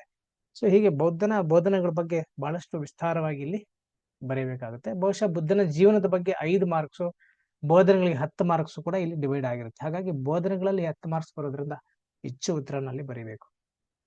ಇನ್ನು ನಾವು ಅಶೋಕನ ಧಮ್ಮ ನೀತಿ ಅನ್ನ ನೋಡೋದಾದ್ರೆ, ಅಶೋಕನ ಧಮ್ಮ ಅಂದ್ರೆ ಏನು, ಯಾರಿಗೂ ಕೆಡುಕನ್ನ ಮಾಡದೆ ಉತ್ತಮ ಕೆಲಸ ಮಾಡದೆ ಧರ್ಮ, ಅದನ್ನ ಹೇಳ್ತಕ್ಕಂಥ ಶಾಸನಗಳು ಯಾವುದು, 2ನೇ ಸ್ತಂಭ ಶಾಸನ, 12ನೇ 2 ಸ್ತಂಭ ಶಾಸನದಲ್ಲಿ ಅವನು ಹೇಳಿದ್ದಾನೆ. ಹಾಗೆ 12ನೇ ಶಾಸನದಲ್ಲೂ ಕೂಡ ಅವನ ನೀತಿಯನ್ನ ಹೇಳ್ತಾನೆ. ಅಶೋಕನ ಧಮ್ಮ ಕೇವಲ ಬೌದ್ಧ ಧರ್ಮವನ್ನು ಅಷ್ಟೇ ಅದು ಒಳಗೊಂಡಿಲ್ಲ, ಅವನದೇ ಆಗಿರ್ತಕ್ಕಂಥ ಆಲೋಚನೆಗಳು, ಅದು ಹಿಂದೂ ಧರ್ಮದಿಂದ ಪ್ರಭಾವಿತನಾಗಿ ಕೂಡ ಅವನು ಹೇಳಿದ್ದಾನೆ. ಸೊ ಮುಖ್ಯವಾಗಿ ನೈತಿಕ ತತ್ವಗಳನ್ನ ಈ ಬೌದ್ಧ ಧರ್ಮದ ಅಂಶಗಳನ್ನ ಗಮನದಲ್ಲಿ ಇಟ್ಕೊಂಡು ಆತ ತನ್ನ ಶಾಸ್ತ್ರಗಳಲ್ಲಿ ಬರೆಸಿದ್ದಾನೆ. ಆ ನೈತಿಕ ತತ್ವಗಳ ಬಗ್ಗೆ ನೀವು ಒಂದಷ್ಟು ಬರೀಬೇಕು. ಸುಮಾರು 10-12 ನೈತಿಕ ತತ್ವಗಳು. ಗುರು ಹಿರಿಯರಿಗೆ ಗೌರವ ಕೊಡೋದು, ಮದ್ಯಪಾನ ಮಾಡಬಾರ್ದು, ತಂದೆ ತಾಯಿಗೆ ಗೌರವ ಕೊಡಬೇಕು, ಸಂಪತ್ತಿನ ಸಂಗ್ರಹ ಮಾಡಬಾರದು, ವೃದ್ಧರಿಗೆ ಗೌರವ ಕೊಡಬೇಕು, ಅತಿಥಿ ಸತ್ಕಾರ ಮಾಡೋದು, ಈ ತರ ಅನೇಕ ಅಂಶಗಳಿದಾವೆ. ಇವು ಒಂದು 10-12 ವಿಚಾರಗಳನ್ನ ನೀವು ಪಾಯಿಂಟ್ಸ್ ಹಾಕಿ ಬರೆದು ಎಕ್ಸ್‌ಪ್ಲೇನ್ ಮಾಡ್ಬೇಕಾಗುತ್ತೆ. ಹಾಗೇನೆ ಅಶೋಕನಿಗೂ ಆ ಬೌದ್ಧ ಧರ್ಮಕ್ಕೆ ಇರ್ತಕ್ಕಂಥ ಸಂಬಂಧ. ಅಶೋಕ ಬೌದ್ಧ ಧರ್ಮವನ್ನು ಯಾವ ರೀತಿ ಎಂಕರೇಜ್ ಮಾಡ್ದ? ಯಾವ ರೀತಿ ಪ್ರಸಾರ ಮಾಡ್ದ? ಅವನು 3ನೇ ಬೌದ್ಧ ಸಮ್ಮೇಳನವನ್ನ ತನ್ನ ರಾಜಧಾನಿ ಪಾಟಲಿಪುತ್ರದಲ್ಲಿ ಆಯೋಜನೆ ಮಾಡ್ತಾನೆ. ಮತ್ತು ಬುದ್ಧನ ಜನ್ಮಸ್ಥಳ ಜ್ಞಾನೋದಯ ಆದಂತ ಸ್ಥಳಗಳಿಗೆ ಭೇಟಿ ಕೊಡ್ತಾನೆ. ಅಲ್ಲಿ ಶಾಸನಗಳನ್ನ ಬರೆಸ್ತಾನೆ, ಸ್ತಂಭಗಳನ್ನ ನಡೆಸ್ತಾನೆ. ಮತ್ತು ಆ ಜನ ಜನರಿಗೆ ಬೌದ್ಧ ಧರ್ಮದ ಪ್ರಸಾರ ಮಾಡೋದಕ್ಕೆ, ಅವರಿಗೆ ತಿಳುವಳಿಕೆ ಕೊಡೋದಕ್ಕೆ ಧರ್ಮ ಮಹಾಮಾತರನ್ನ ಅಪಾಯಿಂಟ್ ಮಾಡ್ತಾನೆ. ಬೌದ್ಧ ಧರ್ಮ ಪ್ರಸಾರಕ್ಕೆ ದೇಶ ಮತ್ತು ವಿದೇಶಗಳಿಗೆ ರಾಯಭಾರಿಗಳನ್ನ, ಅಧಿಕಾರಿಗಳನ್ನ ಅಪಾಯಿಂಟ್ ಮಾಡ್ತಾನೆ. ತನ್ನ ಮಕ್ಕಳನ್ನೇ ಕಳಿಸ್ಕೊಡ್ತಾನೆ. ಸೊ ಈ ತರ ಅನೇಕ ದಾನ ಧರ್ಮಗಳನ್ನ ಮಾಡ್ತಾನೆ. ಬೌದ್ಧ ಗುಹೆಗಳನ್ನ ಕೊರೆಸಿದ್ದಾನೆ, ಶಾಸನಗಳನ್ನ ಹೊರಡಿಸಿದ್ದಾನೆ. ಇವೆಲ್ಲ ಬೌದ್ಧ ಧರ್ಮದ ಜೊತೆಗೆ ಅಶೋಕನಿಗೆ ಇರತಕ್ಕಂಥ ನಂಟನ್ನ ಕೂಡ ಹೇಳ್ಬೇಕಾಗುತ್ತೆ. ಹಾಗೆ ಮುಂದಿನ ಪ್ರಶ್ನೆ, ಗುಪ್ತರ ಕಾಲದ ಆರ್ಥಿಕ, ಕಲೆ ಮತ್ತು ವಿಜ್ಞಾನ ತಂತ್ರಜ್ಞಾನ ಕ್ಷೇತ್ರಗಳ ಪ್ರಗತಿಯನ್ನ ವಿವರಿಸಿ ಅಂತ. ಇಲ್ಲಿ ಗುಪ್ತರ ಕಾಲದ ಆರ್ಥಿಕ, ಕಲೆ, ವಿಜ್ಞಾನ 3 ವಿಚಾರಗಳ ಬಗ್ಗೆ ಅವರು ಕೇಳ್ತಾ ಇರೋದ್ರಿಂದ 3ಅನ್ನು ಕೂಡ ಸಮ ಪ್ರಮಾಣದಲ್ಲಿ ನೀವು ಆನ್ಸರ್ ಮಾಡಿದ್ರೆ ಸಾಕು. ಆರ್ಥಿಕತೆಯ ಬಗ್ಗೆ 1-1.5 ಪೇಜ್, ಕಲೆಯ ಬಗ್ಗೆ 1-1.5 ಪೇಜ್, ವಿಜ್ಞಾನ ತಂತ್ರಜ್ಞಾನದ ಬಗ್ಗೆ 1-1.5 ಪೇಜ್ ಬಗ್ಗೆ ನೀವು ಉತ್ತರವನ್ನು ಬರೆದ್ರೆ ನಿಮ್ಮ ಆನ್ಸರು ಸಂಪೂರ್ಣವಾಗಿ ಅಲ್ಲಿ ಕವರ್ ಆಗುತ್ತೆ. ಮುಖ್ಯವಾಗಿ ಗುಪ್ತರ ಕಾಲದ ಆರ್ಥಿಕ ಪರಿಸ್ಥಿತಿಗಳು ಅಂದ್ರೆ ಏನು, ಕೃಷಿ ಯಾವ ರೀತಿಯಲ್ಲಿತ್ತು, ಕೃಷಿಯಲ್ಲಿ ತೆರಿಗೆಗಳನ್ನ ಯಾವ ರೀತಿ ವಸೂಲಿ ಮಾಡ್ತಾ ಇದ್ರು, ನೀರಾವರಿ ಸೌಲಭ್ಯ ಹೇಗಿತ್ತು, ಕೈಗಾರಿಕೆಗಳು ಎಂತೆಂಥ ಬಟ್ಟೆ ಏನು ಕುಶಲಕರ್ಮಿ ವಸ್ತುಗಳನ್ನ ತಯಾರು ಮಾಡ್ತಾ ಇದ್ರು, ಕಬ್ಬಿಣದ ಮೆಹರವಲಿ ಸ್ತಂಭ ಅದರ ತಯಾರಿಕೆ, ಆ ಟೆಕ್ನಾಲಜಿ ಬಗ್ಗೆ ಕೂಡ ಅಲ್ಲಿ ಬರೀಬಹುದು. ಹಾಗೆ ಗಿಲ್ಡ್ ಶ್ರೇಣಿ ವ್ಯವಸ್ಥೆಗಳಿದ್ವು, ವಿದೇಶಿ ವ್ಯಾಪಾರ ನಡೀತಾ ಇತ್ತು, ಬ್ಯಾಂಕುಗಳ ರೀತಿಯಲ್ಲಿ ಇವು ಕೆಲಸವನ್ನ ಮಾಡ್ತಾ ಇದ್ವು ಅಂತೆಲ್ಲ ಬರೀಬಹುದು. ನಾಣ್ಯಗಳ ಬಗ್ಗೆ ಬರೀಬಹುದು. ನಗರೀಕರಣ ಕೂಡ ಇಲ್ಲಿ ಬರೀಬಹುದು. ಅನೇಕ ನಗರಗಳು, ವ್ಯಾಪಾರಿ ಪಟ್ಟಣಗಳು ಇಲ್ಲಿ ಅಭಿವೃದ್ಧಿ ಆಗಿದ್ವು ಅಂತ ಬರೀಬಹುದು. ಭೂದತ್ತಿಗಳ ಬಗ್ಗೆ ಕೂಡ ಅಲ್ಪ ಸ್ವಲ್ಪ ಬರೀಬಹುದು. ಇದೆಲ್ಲ ಆರ್ಥಿಕ ವಿಚಾರ ಇದರೊಳಗೆ ಬರುತ್ತೆ. ಇನ್ನ ಕಲೆ ಅಂತ ಬಂದಾಗ ಮುಖ್ಯವಾಗಿ ಇಲ್ಲಿ ವಾಸ್ತುಶಿಲ್ಪವನ್ನ ನಾವು ತಗೊಳ್ಬೇಕಾಗುತ್ತೆ. ಗುಪ್ತರ ಕಾಲದಲ್ಲಿ ನಿರ್ಮಾಣವಾದಂತ ದೇವಾಲಯಗಳು, ಬೌದ್ಧ ವಿಹಾರಗಳು, ಚೈತ್ಯಗಳು, ಸ್ತೂಪಗಳು, ಸ್ಮಾರಕಗಳ ಬಗ್ಗೆ ಇಲ್ಲಿ ಬರೀಬೇಕಾಗುತ್ತೆ. ಹಾಗೆ ಇವರ ಕಾಲದಲ್ಲಿ ಹೊಸದಾಗಿ ದೇವಾಲಯ ನಿರ್ಮಾಣ ಕಲೆ ಹೆಚ್ಚು ವಿಸ್ತಾರವಾಗಿ ಬೆಳೀತು. ಮಧ್ಯಪ್ರದೇಶದ ಅನೇಕ ಹೊಸ ದೇವಾಲಯಗಳನ್ನ ಈ ಕಾಲದಲ್ಲಿ ಕಟ್ಟಲಾಯಿತು. ಅವು ಏನು ವಿಷ್ಣು ದೇವಾಲಯ, ಶಿವ ದೇವಾಲಯ, ಈ ಸೂರ್ಯ ಟೆಂಪಲ್, ದೇವಗಢದ ಲಕ್ಷ್ಮಿ ಟೆಂಪಲ್ ಆಗ್ಬೋದು. ಹೀಗೆ ಅನೇಕ ದೇವಾಲಯಗಳ ಹೆಸರುಗಳನ್ನ ಅಲ್ಲಿ ಬಳಸಿರ್ತಕ್ಕಂಥ ಒಂದು ಸ್ಟೈಲ್ ಏನಿದೆ ಅದನ್ನ, ಜೊತೆಗೆ ಮೂರ್ತಿ ಶಿಲ್ಪ ಕೂಡ ಇವರ ಕಾಲದಲ್ಲಿ ಬೆಳವಣಿಗೆ ಆಯಿತು. ಅನೇಕ ವಿಗ್ರಹಗಳನ್ನ ಕೆತ್ತನೆ ಮಾಡಲಾಯಿತು. ಶಿವ, ಪಾರ್ವತಿ, ಮಹಿಷಮರ್ದಿನಿ, ಶಿವಲಿಂಗ, ಪ್ರಾಣಿ ಪಕ್ಷಿಗಳ ಒಂದು ಮೂರ್ತಿ ಶಿಲ್ಪಗಳು ಕೂಡ ಕೆತ್ತನೆ ಆಗಿದೆ. ಹಾಗೆ ಅಜಂತ ಚಿತ್ರಕಲೆ, ಎಲ್ಲೋರ, ಇಲ್ಲಿ ಇವರ ಕಾಲದಲ್ಲಿ ಆಗಿರ್ತಕ್ಕಂಥ ಗುಹೆಗಳಲ್ಲಿ ಆಗಿರ್ತಕ್ಕಂಥ ಪೇಂಟಿಂಗ್ ಬಗ್ಗೆ ಕೂಡ ಬರೀಬೇಕಾಗುತ್ತೆ. ಸೊ ಇಷ್ಟು ಕಲೆಯನ್ನಾದ್ರೆ, ಮತ್ತೆ ವಿಜ್ಞಾನ ಮುಖ್ಯವಾಗಿ ಇವರ ಕಾಲದಲ್ಲಿ ಬೆಳವಣಿಗೆ ಆದಂತಹ ವಿಜ್ಞಾನಿಗಳು, ವೈಜ್ಞಾನಿಕ ಗ್ರಂಥಗಳ ಬಗ್ಗೆ ಕೂಡ, ತಂತ್ರಜ್ಞಾನದ ಬಗ್ಗೆ ಕೂಡ ಅನೇಕ ವಿಚಾರಗಳನ್ನ ನೀವು ಬರೀಬೇಕಾಗುತ್ತೆ. ಮುಖ್ಯವಾಗಿ ವಿಜ್ಞಾನದಲ್ಲಿ ಇವರ ಕಾಲದ ಏನು ಆರ್ಯಭಟ ಇದ್ದ, ಆರ್ಯಭಟ ಆಗ್ಬೋದು, ಇನ್ನು ಅನೇಕ ವೈಜ್ಞಾನಿಕ ಗ್ರಂಥಗಳ ಬಗ್ಗೆ ಇಲ್ಲಿ ವರಹ ಮಿಹಿರ,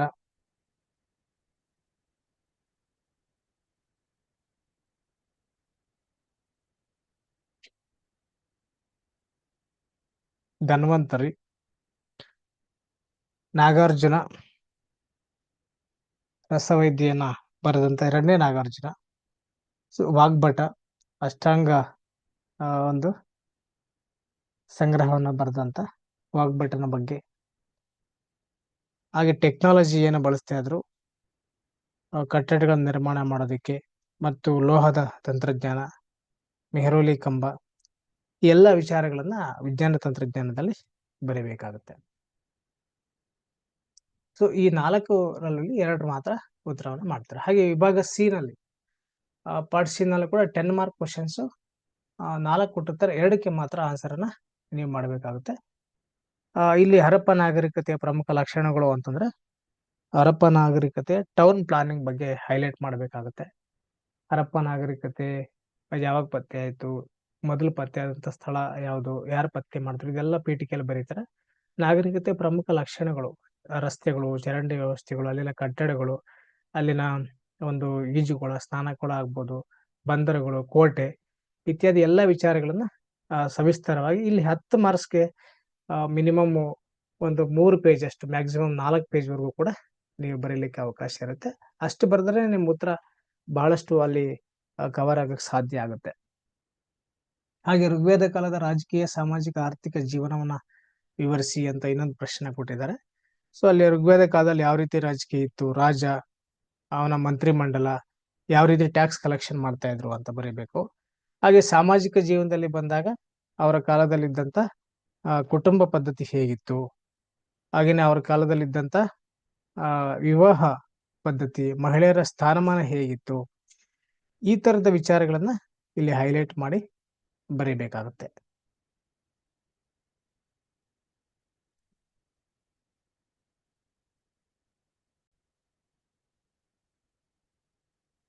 ಹಾಗೆ ರಾಜಕೀಯ ಪರಿಸ್ಥಿತಿಗಳಲ್ಲಿ ಸಭಾ, ಸಮಿತಿ, ವಿಧಾತ ಎಂಬ ವಿವಿಧ ಸಂಘ ಸಂಸ್ಥೆಗಳಿದ್ವು ಅನ್ನೋದನ್ನ ಹೈಲೈಟ್ ಮಾಡಿ ಬರೀಬೇಕು.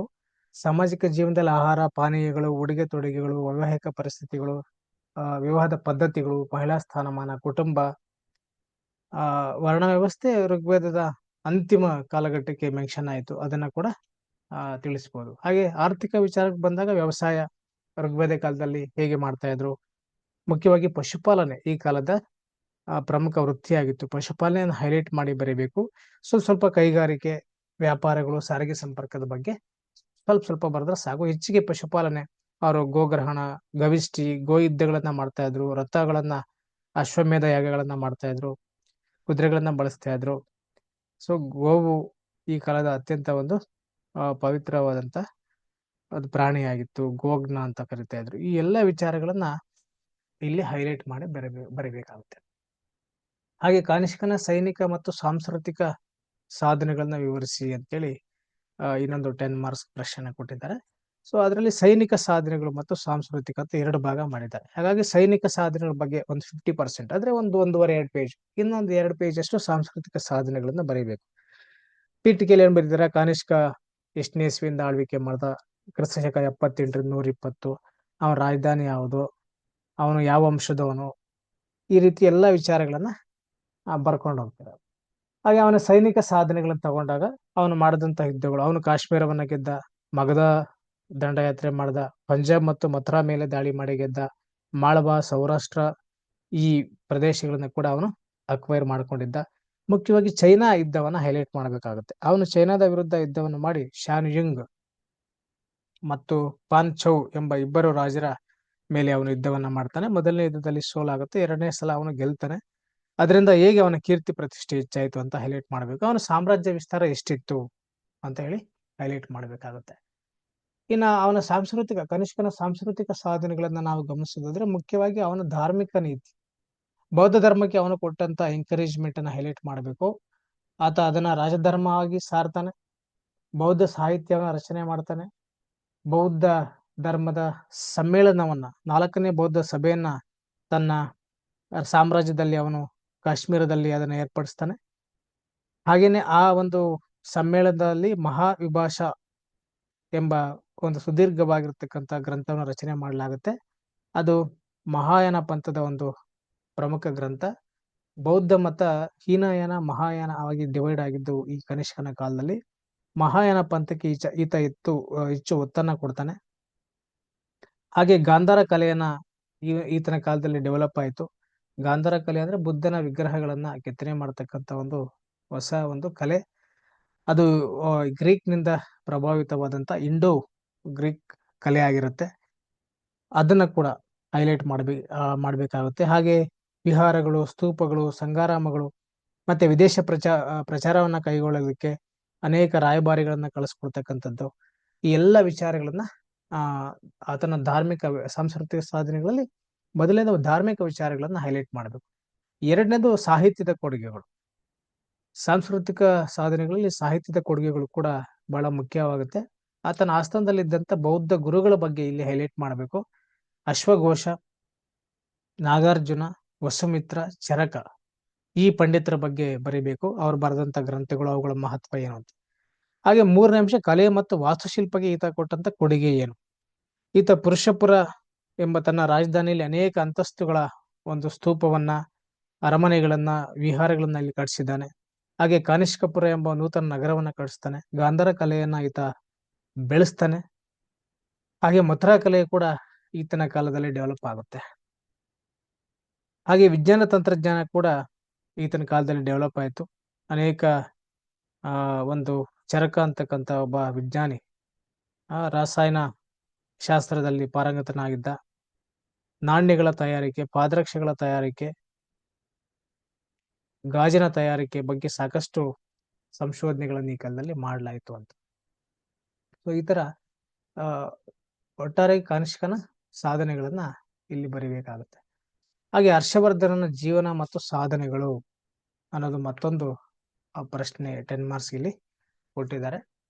ಹರ್ಷವರ್ಧನ ಯಾರು, ಅವನ ತಂದೆ ಹೆಸರೇನು, ಅವನು ಯಾವ ವಂಶದ ರಾಜ, ಅವನ ರಾಜಧಾನಿ ಯಾವ್ದಾಗಿತ್ತು, ಈ ತರದ ವಿಚಾರಗಳನ್ನ ನಾವು ಆರಂಭದಲ್ಲಿ ಬರೆದು ಆನಂತರ ಆತರ ಸಾಧನೆಗಳನ್ನು. ಸೊ ಹರ್ಷವರ್ಧನ ಸಾಧನೆಗಳು ಕೂಡ ಸೈನಿಕ ಮತ್ತು ಸಾಂಸ್ಕೃತಿಕ ಅಂತ 2 ಭಾಗ ಇದಾವೆ. ಆ 2 ವಿಚಾರಗಳನ್ನ ನಾವು ಇಲ್ಲಿ ಹೈಲೈಟ್ ಮಾಡಬೇಕು. ಮೊದಲನೇದಾಗಿ ಸೈನಿಕ ಸಾಧನೆಗಳು ಅಂತ ಹೇಳಿ ನಾವು ಒಂದಷ್ಟು ವಿಚಾರಗಳನ್ನು ಬರಿತೀವಿ. ಒಂದು ಅರ್ಧ ಭಾಗದಷ್ಟು ಉತ್ತರ ಸೈನಿಕ ಸಾಧನೆಗಳು, ಉಳಿದ 50% ಸಾಂಸ್ಕೃತಿಕ ಸಾಧನೆಗಳನ್ನ ನಾವು ಬರಿಬೇಕಾಗುತ್ತೆ. ಸೈನಿಕ ಸಾಧನೆಗಳಲ್ಲಿ ಮುಖ್ಯವಾಗಿ ಆತನಿಗೆ ಆರಂಭದಲ್ಲಿ ಎದುರಾದಂತ ಅನೇಕ ಕಷ್ಟಗಳು. ಶಶಾಂಕ, ಬಂಗಾಳದ ಶಶಾಂಕನೊಡನೆ ಆತ ಯುದ್ಧ ಯಾಕೆ ಮಾಡ್ಬೇಕಾಗಿ ಬಂತು, ಅದರಲ್ಲಿ ಯಾವ ರೀತಿ ಆತ ಗೆಲುವನ್ನು ಪಡೀತಾನೆ, ಮಾಳವಾದ ದಂಡಯಾತ್ರೆ, ವಲ್ಲಭಿ ದಂಡಯಾತ್ರೆ, ಇಮ್ಮಡಿ ಪುಲಿಕೇಶಿ ಮೇಲಿನ ಯುದ್ಧ, ಅದರಲ್ಲಿ ಆದಂತ ಸೋಲು, ಅದನ್ನ ಎಲ್ಲೆಲ್ಲಿ ದಾಖಲಿಸಲಾಗಿದೆ, ಅದರಿಂದ ಯಾವ ರೀತಿ ಆತನ ಕೀರ್ತಿ ಪ್ರತಿಷ್ಠೆಗಳು ಹೆಚ್ಚಾಯ್ತಾ, ಅದು ಕಡಿಮೆ ಆಯ್ತಾ, ಹಾಗೇನೆ ಆತನ ಸಾಮ್ರಾಜ್ಯ ವಿಸ್ತಾರವನ್ನು ಬರೀಬೇಕು. ಅದಾದ ನಂತರ ಈತನ ಸಾಂಸ್ಕೃತಿಕ ಸಾಧನೆಗಳಂತರ ಮುಖ್ಯವಾಗಿ ಧಾರ್ಮಿಕ ನೀತಿ. ಆತ ಬೌದ್ಧ ಮತ ಪ್ರಸಾರಕ್ಕೆ ಹೆಚ್ಚು ಒತ್ತನ್ನು ಕೊಡ್ತಾನೆ. ಬೌದ್ಧ 2 ಸಭೆಗಳನ್ನ ತನ್ನ ಸಾಮ್ರಾಜ್ಯದಲ್ಲಿ ಆಯೋಜನೆ ಮಾಡ್ತಾನೆ. ಒಂದು ಕನೌಜ್ನ ಸಭೆ, ಇನ್ನೊಂದು ಪ್ರಯಾಗದ ಸಭೆ. ಆ 2 ಸಭೆಗಳ ಬಗ್ಗೆ ಬರೀಬೇಕು. ಆ 2 ಸಭೆಗಳಲ್ಲಾದಂತ ಬೆಳವಣಿಗೆಗಳು ಏನು. ಮೊದಲನೇ ಸಭೆಯಲ್ಲಿ ಹೆಚ್ಚಿಗೆ ಜೈನ ಬೌದ್ಧ ಧರ್ಮಕ್ಕೆ ಆತ ಹೆಚ್ಚು ಪ್ರಾಧಾನ್ಯತೆಯನ್ನು ಕೊಡ್ತಾನೆ. 2ನೇದು ಸರ್ವಧರ್ಮ ಸಮ್ಮೇಳನವಾಗಿ ಆತ ಅದನ್ನ ಪರಿಭಾವಿಸಿ ಎಲ್ಲರಿಗೂ ಸಮಾನ ಅವಕಾಶಗಳನ್ನ ಕೊಡೋ ಪ್ರಯತ್ನ ಮಾಡ್ತಾನೆ. ಹಾಗೆ ಸಾಹಿತ್ಯ, ಇತರ ಕಾಲದ ಸಂಸ್ಕೃತಿಯಲ್ಲಿ ಮುಖ್ಯವಾಗಿ ಸಾಹಿತ್ಯದ ಬೆಳವಣಿಗೆ ಏನಾಯ್ತು, ಮುಖ್ಯವಾಗಿ ನಾಗಾನಂದ ರತ್ನಾವಳಿ ಪ್ರಿಯದರ್ಶಿಕೆ ಎಂಬ ನಾಟಕಗಳನ್ನು ತಾನೇ ಬರ್ತಿದ್ದಾನೆ. ಹಾಗೆ ಈತನ ಆಸ್ಥಾನದಲ್ಲಿ ಬಾಣ, ಇನ್ನು ಅನೇಕ ಪಂಡಿತರು ಈತನ ಆಸ್ಥಾನದಲ್ಲಿ ಇದ್ರು ಅಂತ ಬರೀಬೇಕು. ಹಾಗೆ ಕಲೆ, ವಾಸ್ತುಶಿಲ್ಪ, ಈತನ ಕಾಲದಲ್ಲಿ ನಳಂದ ವಿಶ್ವವಿದ್ಯಾಲಯ ಸಾಕಷ್ಟು ಡೆವಲಪ್ಮೆಂಟ್ ಆಯಿತು. ವಿಹಾರ, ಸ್ತೂಪಗಳನ್ನು ನಿರ್ಮಾಣ ಮಾಡಿದ್ದಾನೆ. ವಿದ್ಯಾಭ್ಯಾಸಕ್ಕೆ ಹೆಚ್ಚು ಕೊಡುಗೆಗಳನ್ನ ನೀಡಿದ್ದಾನೆ ಅಂತೆಲ್ಲ ಬರೀಬೇಕಾಗುತ್ತೆ. ಇನ್ನ 5 ಮಾರ್ಕ್ ಕ್ವಶನ್ಸ್ ತಗೊಂಡಾಗ ಇಲ್ಲಿ 6 ಪ್ರಶ್ನೆ ಇರುತ್ತೆ. ಕೇವಲ 4 ಪ್ರಶ್ನೆಗಳಿಗೆ ಮಾತ್ರ ಆನ್ಸರ್ ಮಾಡಬೇಕು. 2 ಚಾಯ್ಸ್ಗೆ ಬಿಡಬೇಕಾಗುತ್ತೆ. ಅದರಲ್ಲಿ ದೇಶೀಯ ಸಾಹಿತ್ಯ ಆಧಾರಗಳು ಅಂತ ಒಂದು ಪ್ರಶ್ನೆ ಇರುತ್ತೆ. ಸೊ ದೇಶೀಯ ಅಂದ್ರೆ ನಮ್ಮ ದೇಶದ ಒಬ್ಬ ಇತಿಹಾಸಕಾರ ಅಥವಾ ಪಂಡಿತ ನಮ್ಮ ದೇಶದ ಇತಿಹಾಸದ ಬಗ್ಗೆ ಗ್ರಂಥಗಳನ್ನ ಬರೆದಿರ್ತಾರೆ. ಅವನ ದೇಶೀಯ ಸಾಹಿತ್ಯ ಆಧಾರಗಳು ಅಂತ ಹೇಳ್ತೀವಿ. ಮುಖ್ಯವಾಗಿ ಪ್ರಾಚೀನ ಭಾರತ ಇತಿಹಾಸಕ್ಕೆ ಸಂಬಂಧಪಟ್ಟ ಹಾಗೆ ನಿಖರವಾದಂತ ಸಾಹಿತ್ಯಿಕ ಆಧಾರಗಳು ಇಲ್ವೇ ಇಲ್ಲ ಅಂತಾನೆ ಹೇಳ್ಬೋದು. ಏನು ಕಲ್ಲಡನ ರಾಜತರಂಗಿಣಿನೇ ಮೊದಲನೇ ಐತಿಹಾಸಿಕ ಗ್ರಂಥ ಅಂತ ಹೇಳಲಾಗುತ್ತೆ. ಉಳಿದವೆಲ್ಲ ಕೂಡ ಧಾರ್ಮಿಕ ಗ್ರಂಥಗಳು ಅಥವಾ ಹೆಚ್ಚಾಗಿ ಧಾರ್ಮಿಕ ಗ್ರಂಥಗಳು, ಸ್ವಲ್ಪ ವೈಜ್ಞಾನಿಕ ಗ್ರಂಥಗಳು, ಇನ್ನುಳಿದಂತ ಗ್ರಂಥಗಳು ಪುರಾಣಕ್ಕೆ ಸಂಬಂಧಪಟ್ಟಿದ್ದು, ಹೀಗೆ ಬೇರೆ ಬೇರೆ ಆಗಿರ್ತಕ್ಕಂಥ ದೇಶೀಯ ಸಾಹಿತ್ಯ ಆಧಾರಗಳನ್ನ ನಾವು ನೋಡ್ತೀವಿ. ಅವುಗಳಲ್ಲಿ ಐತಿಹಾಸಿಕ ವಿಚಾರ ಕಡಿಮೆ ಆದ್ರೂ ಕೂಡ ಅವುಗಳನ್ನ ಇತಿಹಾಸ ರಚನೆಗೆ ಅಲ್ಪ ಪ್ರಮಾಣದಲ್ಲಾದ್ರೂ ಬಳಸ್ಕೊಳ್ಬಹುದು ಅಂತ. ಮುಖ್ಯವಾಗಿ ವೇದಗಳು, ಉಪನಿಷತ್ತುಗಳು, ಮಹಾಕಾವ್ಯಗಳು, ಸ್ಮೃತಿಗಳು, ಬೌದ್ಧ ಸಾಹಿತ್ಯ, ತ್ರಿಪಿಟಕಗಳು, ಜೈನ ಸಾಹಿತ್ಯ, ವಿಶಾಖದತ್ತನ ಮುದ್ರಾ ರಾಕ್ಷಸ, ರಾಜತರಂಗಿಣಿ, ಕಲ್ಯಾಣ ರಾಜತರಂಗಿಣಿ ಪ್ರಾಚೀನ ಭಾರತದ ಇತಿಹಾಸದ ಅಂತಿಮ ಕಾಲಘಟ್ಟಕ್ಕೆ ಸಂಬಂಧಪಟ್ಟಂತ ಸಂದರ್ಭದಲ್ಲಿ ಬರುತ್ತೆ. ಹಾಗೆ ಅರ್ಥಶಾಸ್ತ್ರ, ಬಿಲ್ಲಡನ ವಿಕ್ರಮಾಂಕ ದೇವ ಚರಿತ, ಚಾಂದ್ ಬರ್ದಾಯಿಯ ಪೃಥ್ವಿರಾಜ ರಾಸು, ಮಾಳವಿಕಾಗ್ನಿ ಮಿತ್ರ, ಪಾಣಿನಿಯ ಅಷ್ಟಾಧ್ಯಾಯ, ಪತಂಜಲಿಯ ಮಹಾಭಾಷ್ಯ, ಹಾಲನ ಗಾಥ ಸಪ್ತಸತಿ, ಈ ತರದ ಗ್ರಂಥಗಳನ್ನ ಹೈಲೈಟ್ ಮಾಡಿ ಈ ದೇಶೀಯ ಸಾಹಿತ್ಯ ಆಧಾರಗಳಲ್ಲಿ ಬರೀಬೇಕಾಗುತ್ತೆ. ಹಾಗೆ ಎರಡನೇ ಪ್ರಶ್ನೆ, ವರ್ಣ ವ್ಯವಸ್ಥೆ ಅಂದ್ರೆ ಏನು ಅಂತ. ವರ್ಣ ವ್ಯವಸ್ಥೆ ಬಗ್ಗೆ ಬರೀಬೇಕು. ವರ್ಣದ ಉಲ್ಲೇಖ ಮೊದಲು ಎಲ್ಲಾಗಿದೆ ಮತ್ತು ವರ್ಣ ವ್ಯವಸ್ಥೆ ಅಂದ್ರೆ ಏನು, ಇದರಿಂದ ಯಾವ ರೀತಿ ವೃತ್ತಿಗಳು ಬೆಳೆದವು, 4 ರೀತಿಯ ವರ್ಣಗಳು ಅಂತ ನಾವು ಹೇಳ್ತೀವಿ. ಆ 4 ಬರೆದು ಎಕ್ಸ್ಪ್ಲೇನ್ ಮಾಡ್ಬೇಕಾಗುತ್ತೆ. ಬ್ರಾಹ್ಮಣ, ವೈಶ್ಯ, ಕ್ಷತ್ರಿಯ, ವೈಶ್ಯ, ಶೂದ್ರ, ಈ 4 ಬರೆದು ಆ 4 ವರ್ಣಗಳ ಜನರು ಸಮಾಜದಲ್ಲಿ ಯಾವ್ಯಾವ ರೀತಿಯ ಸ್ಥಾನಮಾನ ಹೊಂದಿದ್ರು, ಅವರ ಏನೇನು ಕೆಲಸಗಳನ್ನ ಮಾಡ್ತಾ ಇದ್ರು, ಮತ್ತು ಅದು ನಂತರ ವಂಶಪಾರಂಪರ್ಯವಾಗಿ ಹೇಗೆ ಮುಂದುವರಿಯಿತು ಅನ್ನೋದನ್ನ ಬರೀಬೇಕಾಗುತ್ತೆ. ಇದರಿಂದ ಜಾತಿ ವ್ಯವಸ್ಥೆ ಉಗಮ ಹೇಗಾಯ್ತು. ಹಾಗೆ ಸಂಗಮ್ ಕಾಲ. ಸಂಗಮ್ ಕಾಲ ಅಂದ್ರೆ ಏನು, ಯಾವ ಶತಮಾನದಲ್ಲಿತ್ತು, ಎಲ್ಲಿತ್ತು, ಯಾವ ರಾಜಧಾನಿಗಳನ್ನ ಹೊಂದಿತ್ತು, ಮದುರೈ. ಹಾಗೆ ಸಂಗಮ್ ಕಾಲದ ಪ್ರಮುಖ ಗ್ರಂಥಗಳನ್ನ, ಪ್ರಮುಖ ಸಾಹಿತಿಗಳು ಮತ್ತು ಅವರ ಗ್ರಂಥಗಳನ್ನು ಹೈಲೈಟ್ ಮಾಡಬೇಕು. ಹಾಗೆ ಸಂಗಮ್ ಕಾಲದ ಸಾಮಾಜಿಕ ಜೀವನ, ಆ ಕಾಲದ ಸಂಸ್ಕೃತಿಯ ಬಗ್ಗೆ ಸ್ವಲ್ಪ ವಿಚಾರಗಳನ್ನ ಬರೀಬೇಕು. ಸಂಗಮ್ ಕಾಲ ಅಂದ್ರೆ ಏನು, ಸಾಹಿತ್ಯದ ಬಗ್ಗೆ ಸುಮಾರು 1 ಪುಟ, ಇನ್ನೊಂದು ಅರ್ಧ ಪೇಜ್ ಅಥವಾ 1 ಪುಟದಷ್ಟು ಆ ಕಾಲದ ಸಂಸ್ಕೃತಿ, ಸಾಮಾಜಿಕ ಜೀವನ, ಆರ್ಥಿಕ ಜೀವನದ ಬಗ್ಗೆ ಕೂಡ ಇಲ್ಲಿ ಬರೀಬೇಕಾಗುತ್ತೆ. ಹಾಗೆ ಗಾಂಧಾರ ಕಲೆ. ಗಾಂಧಾರ ಕಲೆ ಎಲ್ಲಿ ಹುಟ್ಟಿತು, ಹೇಗೆ ಹುಟ್ಟಿತು, ಯಾವ ರಾಜ ಇದಕ್ಕೆ ಪ್ರೋತ್ಸಾಹನ ಕೊಟ್ಟ, ಗಾಂಧಾರ ಕಲೆಯ ಪ್ರಮುಖ ಲಕ್ಷಣಗಳೇನು, ಅದು ಆತ್ಮದಲ್ಲಿ ಭಾರತೀಯತೆಯನ್ನ, ಭೌತಿಕವಾಗಿ ಗ್ರೀಕ್ ಲಕ್ಷಣಗಳನ್ನ ಒಳಗೊಂಡಿದೆ ಅಂತ ಹೇಳ್ತೀವಿ.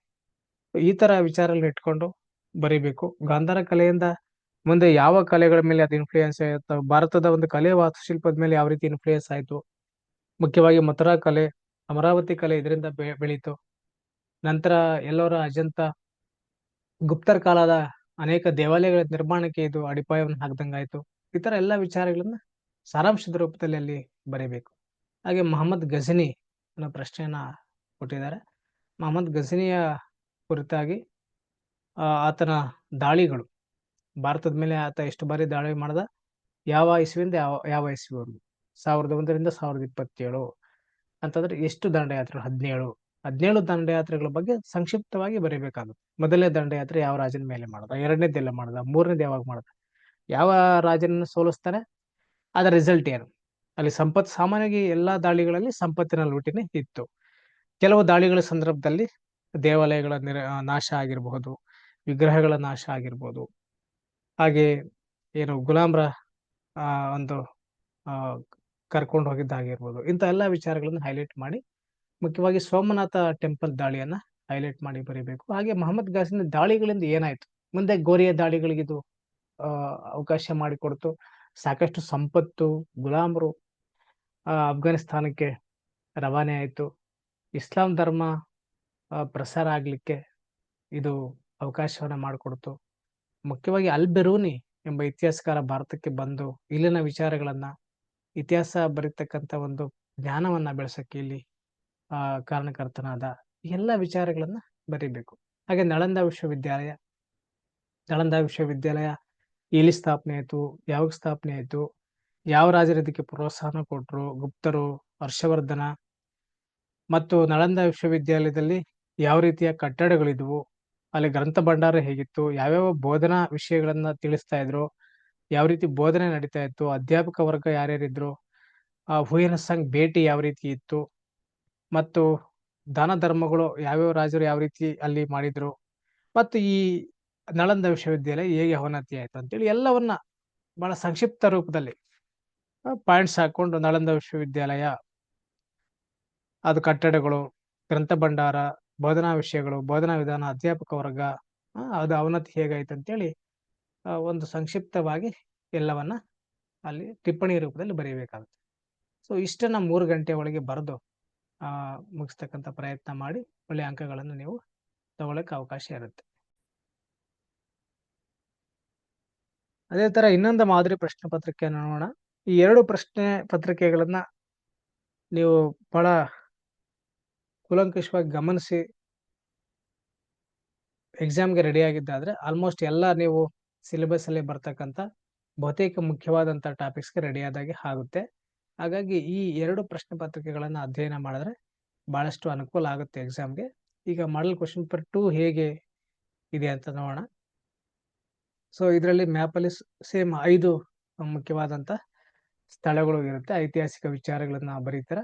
ಮೊಹಂಜೊದಾರೋ, ಪ್ರಯಾಗ, ನಳಂದ, ಉಜ್ಜಯಿನಿ, ಮಸ್ಕಿ. ಸಾಮಾನ್ಯವಾಗಿ ಎಲ್ಲ ಉತ್ತರ ಭಾರತದಲ್ಲಿ ಒಂದಿರುತ್ತೆ, ದಕ್ಷಿಣ ಭಾರತದ್ದು ಮಸ್ಕಿ, ಮಧ್ಯ ಭಾರತದ ಉಜ್ಜಯಿನಿ, ಇನ್ಯಾವುದೋ ಪೂರ್ವ ಭಾರತದಲ್ಲಿ ನಳಂದ. ಸೊ ಆತರ ಅಲ್ಲೊಂದು ಇಲ್ಲೊಂದು ಕೊಡ್ತಾರೆ. ಎಲ್ಲ ಒಂದೇ ಕಡೆ ಕೇಂದ್ರೀಕೃತವಾಗಿರ್ತಕ್ಕಂಥ ಸ್ಥಳಗಳನ್ನ ಸಾಮಾನ್ಯಕ್ಕೆ ಕೊಡೋದಿಲ್ಲ. ಮತ್ತೆ ಬೇರೆ ಬೇರೆ ಕಂಟೆಂಟ್ ಓರಿಯೆಂಟೆಡ್ ಆಗಿರ್ತಕ್ಕಂಥ ಸ್ಥಳಗಳು ಇಲ್ಲಿ ಇರ್ತವೆ. ಸೊ ಅದನ್ನ ನೀವು ಬರೆಯೋದನ್ನ ಪ್ರಾಕ್ಟೀಸ್ ಮಾಡ್ತೀರ. ಹಾಗೆ ಪಾರ್ಟ್ ಬಿ ನಲ್ಲಿ 15 ಮಾರ್ಕ್ಸ್ಗೆ 2 ಪ್ರಶ್ನೆಗಳು ಆನ್ಸರ್ ಮಾಡ್ಬೇಕು, 4 ಇರುತ್ತೆ. ಸೊ ಇಲ್ಲಿ ಪ್ರಾಚೀನ ಭಾರತ ಇತಿಹಾಸ ರಚನೆಗೆ ಸಾಹಿತ್ಯಿಕ ಆಧಾರಗಳು. ಸೊ ಹಿಂದಿನ ಪೇಪರ್ ಅಲ್ಲಿ ಪುರಾತತ್ವ ಆಧಾರಗಳು ಕೇಳಿದ್ರು, ಅದು ಅಕಸ್ಮಾತ್ ಏನಾದ್ರು ಮಿಸ್ ಆದ್ರೆ ಅಥವಾ ಅದಕ್ಕಿಂತ ಇನ್ನೊಂದು ಮುಖ್ಯವಾಗಿರತಕ್ಕಂಥ ಪ್ರಶ್ನೆ ಅದೇ ಟಾಪಿಕ್ ಅಲ್ಲಿ ಆದ್ರೆ ಸಾಹಿತ್ಯಿಕ ಆಧಾರಗಳು. ಹಾಗಾಗಿ ಸಾಹಿತ್ಯಿಕ ಆಧಾರಗಳು ಕೇಳ್ತಾರೆ. ಅವಾಗ ದೇಶೀಯ ಸಾಹಿತ್ಯ, ವಿದೇಶಿ ಸಾಹಿತ್ಯ ಎರಡನ್ನ ಡಿವೈಡ್ ಮಾಡ್ಕೊಂಡು ಆ ಗ್ರಂಥಗಳು ಮತ್ತು ಗ್ರಂಥಕರ್ತೃಗಳು ಯಾರು, ಅವುಗಳ ಮಹತ್ವ ಏನು, ಪ್ರಾಚೀನ ಇತಿಹಾಸ ರಚನೆಗೆ ಅವುಗಳ ಮಹತ್ವ ಏನಂತೇಳಿ ನಾವು ಬರೀಬೇಕಾಗುತ್ತೆ. ಸೊ ದೇಶೀಯ ಸಾಹಿತ್ಯದಲ್ಲಿ ನಾವು ಏನು ಧಾರ್ಮಿಕ ಗ್ರಂಥಗಳು, ಪುರಾಣಗಳು, ಜೈನ ಧರ್ಮದ ಗ್ರಂಥಗಳು, ಬೌದ್ಧ ಧರ್ಮ ಗ್ರಂಥಗಳು, ಹೀಗೆ ಗ್ರಂಥಗಳ ಬಗ್ಗೆ ಬರೀತೀವಿ. ವಿದೇಶಿ ಸಾಹಿತ್ಯ ಆಧಾರಗಳಲ್ಲಿ ನಾವು ಪಾಹಿಯನ್, ವೆನೆಸ್ಸಾಂಗ್, ಮೆಗಾಸ್ತನೀಸ್ ಬರವಣಿಗೆಗಳನ್ನ ಹೈಲೈಟ್ ಮಾಡಬೇಕಾಗತ್ತೆ. ಹಾಗೆ ಉತ್ತರ ವೈದಿಕ ಕಾಲದ ರಾಜಕೀಯ, ಸಾಮಾಜಿಕ, ಧಾರ್ಮಿಕ ಜೀವನವನ್ನು ವಿವರಿಸಿ. ಉತ್ತರ ವೈದಿಕ ಕಾಲದಲ್ಲಿ ರಾಜಕೀಯ ಏನಾಯ್ತು, ಪೂರ್ವ ವೈದಿಕಗಿಂತ ಡಿಫರೆಂಟ್ ಆಗಿತ್ತು. ಇಲ್ಲಿ ರಾಜನ ಅಧಿಕಾರ ಹೆಚ್ಚಾಯ್ತು, ರಾಜ ಮತ್ತು ಪುರೋಹಿತರ ಮಧ್ಯೆ ಘರ್ಷಣೆಗಳು ಉಂಟಾಯ್ತು. ಸಭೆಗಳು ಏನಿದ್ವು, ಸಭಾ ಸಮಿತಿ, ವಿಧಾತ, ಇವುಗಳ ಮಹತ್ವನ ಕಳ್ಕೊಂಡು ಇದನ್ನ ಹೈಲೈಟ್ ಮಾಡಿ ಬರೀಬೇಕಾಗುತ್ತೆ. ಹಾಗೆ ಹೆಚ್ಚು ಯುದ್ಧಗಳು, ಗೋವುಗಳ ಏನು ಕುರಿತಾಗಿ ಮತ್ತು ಸಾಮ್ರಾಜ್ಯಕ್ಕಾಗಿ ಹೆಚ್ಚು ಯುದ್ಧಗಳು ಮತ್ತು ಯಜ್ಞಯಾಗಗಳ ಸಂಖ್ಯೆ ಹೆಚ್ಚಾಯ್ತು. ಸಾಮಾಜಿಕ ಜೀವನದಲ್ಲಿ ಕೂಡ ಹಾಗೇನೆ ವರ್ಣ ವ್ಯವಸ್ಥೆಯನ್ನು ಹೈಲೈಟ್ ಮಾಡಬೇಕಾಗುತ್ತೆ. ಉತ್ತರ ವೈದಿಕ ಕಾಲದಲ್ಲಿ ವರ್ಣ ವ್ಯವಸ್ಥೆ ಬಹಳ ಸುವಿಸ್ತಾರವಾಗಿ ಬೆಳೀತು. ಮಹಿಳೆಯರ ಸ್ಥಾನಮಾನದಲ್ಲಿ ಯಾವ ರೀತಿ ಏರುಪೇರಾಯಿತು, ಕೌಟುಂಬಿಕ ಸ್ಥಾನಮಾನಗಳು ಹೇಗಿತ್ತು,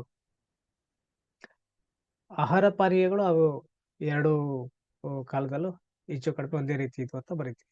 ಹಾಗೆ ಧಾರ್ಮಿಕ ಜೀವನದಲ್ಲಿ ಅವರು ಯಾವ್ಯಾವ ರೀತಿಯ ದೇವರುಗಳನ್ನ ಪೂಜಿಸ್ತಾ ಇದ್ರು, ಆರಾಧನೆ ಮಾಡ್ತಾ ಇದ್ರು, ಅವುಗಳಲ್ಲಿ ಏನು ಬದಲಾವಣೆ ಆಯ್ತು, ಮುಖ್ಯವಾಗಿ ಯಜ್ಞ ಯಾಗಗಳ ಸಂಖ್ಯೆ ಹೆಚ್ಚಾಯ್ತು, ಅದನ್ನ ಹೈಲೈಟ್ ಮಾಡಿ ಬರೀಬೇಕಾಗುತ್ತೆ. ಹಾಗೆ ಚಂದ್ರಗುಪ್ತ ಮೌರ್ಯನ ಜೀವನ ಮತ್ತು ಸಾಧನೆಗಳು. ಚಂದ್ರಗುಪ್ತ ಮೌರ್ಯ ಅವನು ಯಾವ ರಾಜವಂಶದವನು, ಹೇಗೆ ತನ್ನ ಜೀವನ ಆರಂಭ ಮಾಡ್ದ, ಹೇಗೆ ರಾಜನಾದ, ಕೌಟಿಲ್ಯ ಹೇಗೆ ಅದಕ್ಕೆ ಸಪೋರ್ಟಿವ್ ಆಗಿದ್ದ ಅಂತ ಬರೀತೀರ. ಸಾಧನೆಗಳನ್ನ ಹೆಚ್ಚು ಹೈಲೈಟ್ ಮಾಡಬೇಕು. ಆತನ ಸೈನಿಕ ಸಾಧನೆಗಳನ್ನ ಹೈಲೈಟ್ ಮಾಡಬೇಕಾಗುತ್ತೆ. ಆತ ಪಂಜಾಬನ್ನ ಗೆದ್ದಿದ್ದಾಗ್ಬೋದು, ಪಶ್ಚಿಮ ಭಾರತವನ್ನ ಗೆದ್ದಿದ್ದು, ದಕ್ಷಿಣ ಭಾರತದ ಮೇಲೆ ದಂಡಯಾತ್ರೆ ಮಾಡಿದ್ನ ಇಲ್ವಾ, ಅದ್ರ ಬಗ್ಗೆ ಬೇರೆ ಬೇರೆ ವಿದ್ವಾಂಸರು ಏನ್ ಹೇಳ್ತಾರೆ. ಮುಖ್ಯವಾಗಿ ಆತನ ದಾಳಿ ಅಂದಾಗ ಆತ ಧನನಂದರನ್ನ ಸೋಲಿಸಿ ಮೌರ್ಯ ಸಾಮ್ರಾಜ್ಯ ಸ್ಥಾಪನೆಯನ್ನು ಮಾಡ್ತಾನೆ. ಮಗಧವನ್ನ ಆಳ್ತಾನೆ. ಮಗಧದ ಮೇಲೆ ಯಾವ ರೀತಿ ದಾಳಿ ಮಾಡ್ತಾನೆ, ಯಾವ ರೀತಿ ತಂತ್ರಗಾರಿಕೆ ಮಾಡ್ತಾನೆ. ಸೊ ಆ ಎಲ್ಲ ವಿಚಾರಗಳನ್ನ ಆತನ ಸೈನಿಕ ಸಾಧನೆಗಳಲ್ಲಿ ಬರೀಬೇಕು.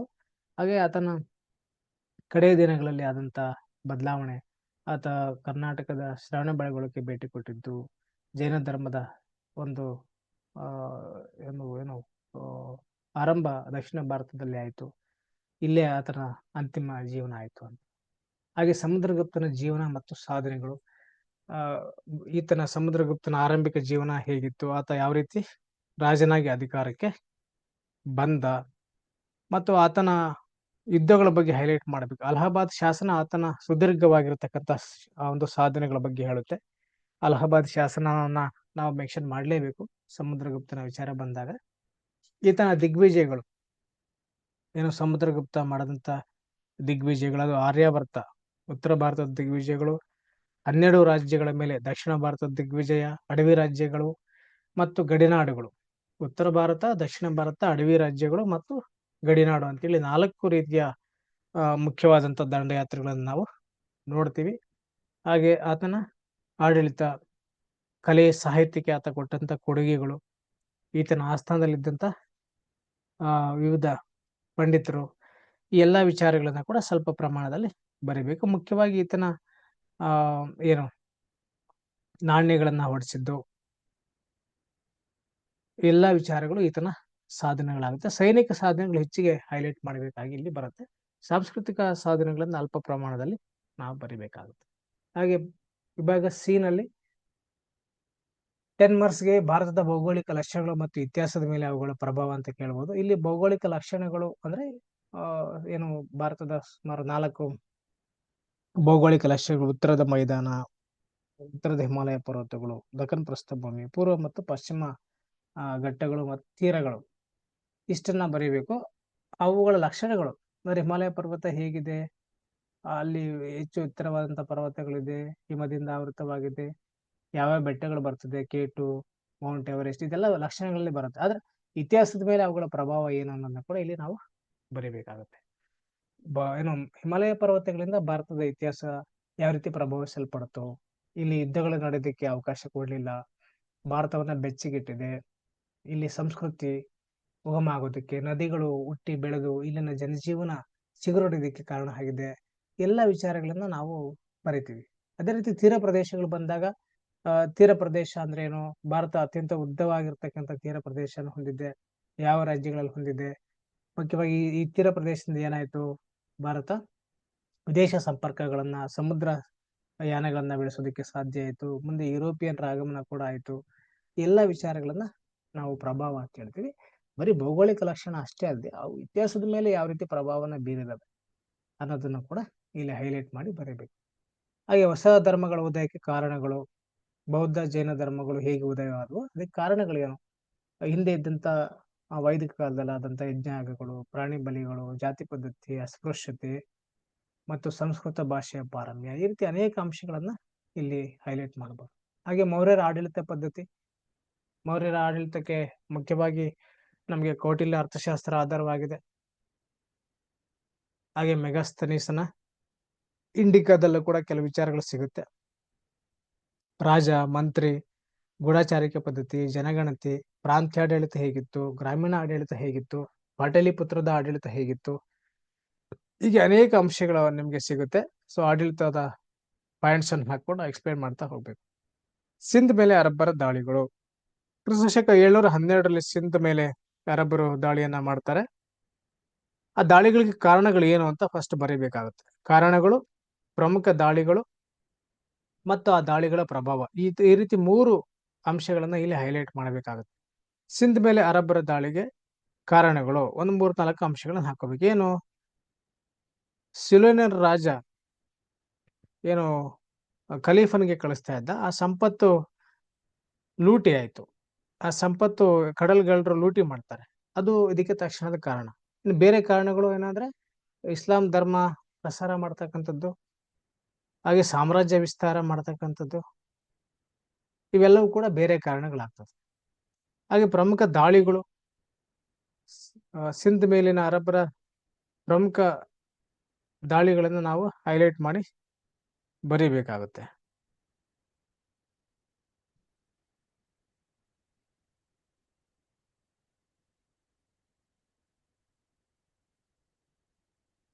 ಮುಖ್ಯವಾಗಿ ರಾವರ್ ಕದನ,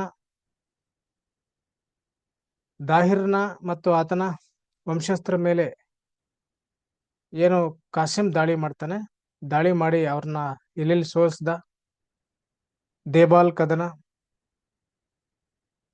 ರಾವರ್ ಕದನಗಳನ್ನ ಹೈಲೈಟ್ ಮಾಡಿ ಬರೀಬೇಕು. ಇವುಗಳಿಂದ ಯಾವ ರೀತಿ ಸಂಪತ್ತು ಸಿಕ್ತು, ಯಾವ ರೀತಿ ಅಲ್ಲಿ ರಾಜ್ಯಾಕ್ರಮಣ ಅವರು ಮಾಡಿಕೊಂಡ್ರು, ಯಾಕೆ ಇಲ್ಲಿನ ಲೋಕಲ್ ರಾಜರು ಸೋತರು ಅಂತೇಳಿ ಅಲ್ಲೆಲ್ಲ ನಾವು ಹೈಲೈಟ್ ಮಾಡಿ ಬರೀಬೇಕು. ಆಮೇಲೆ ಸಿಂಧ್ ಮೇಲೆ ಅರಬ್ಬರ ದಾಳಿಯ ಪ್ರಭಾವ ಏನು, ಅವರು ಸುಮಾರು 100-150 ವರ್ಷ ಇಲ್ಲಿ ನೆಲೆಯೂರಿದ್ರು ಸಿಂಧ್ನಲ್ಲಿ. ಅವಾಗ ಏನಾಯ್ತು, ಆಡಳಿತದಲ್ಲಿ ಯಾವ ರೀತಿ ಬದಲಾವಣೆ ತಂದ್ರು, ಆಲ್ಮೋಸ್ಟ್ ಮೊದ್ಲಿದ್ದಂತ ಆಡಳಿತ ಪದ್ಧತಿಯನ್ನ ಅವರು ಬಳಸ್ಕೊಂಡ್ರು, ಕಂಟಿನ್ಯೂ ಮಾಡ್ಕೊಂಡ್ರು. ಆದ್ರೆ ಜಜಿಯಾ ಎಂಬ ಟ್ಯಾಕ್ಸ್ ಅನ್ನು ಹಾಕಿದ್ರು. ಹಾಗೆ ಇಸ್ಲಾಂ ಧರ್ಮ ಅಲ್ಲಿ ಸ್ಪ್ರೆಡ್ ಮಾಡಿದ್ರು, ಮಸೀದಿಗಳನ್ನ ಕಟ್ಟಿದ್ರು, ಕಲೆ ವಾಸ್ತುಶಿಲ್ಪದಲ್ಲಿ ಇನ್ಫ್ಲೂಯೆನ್ಸ್ ಆಯ್ತು.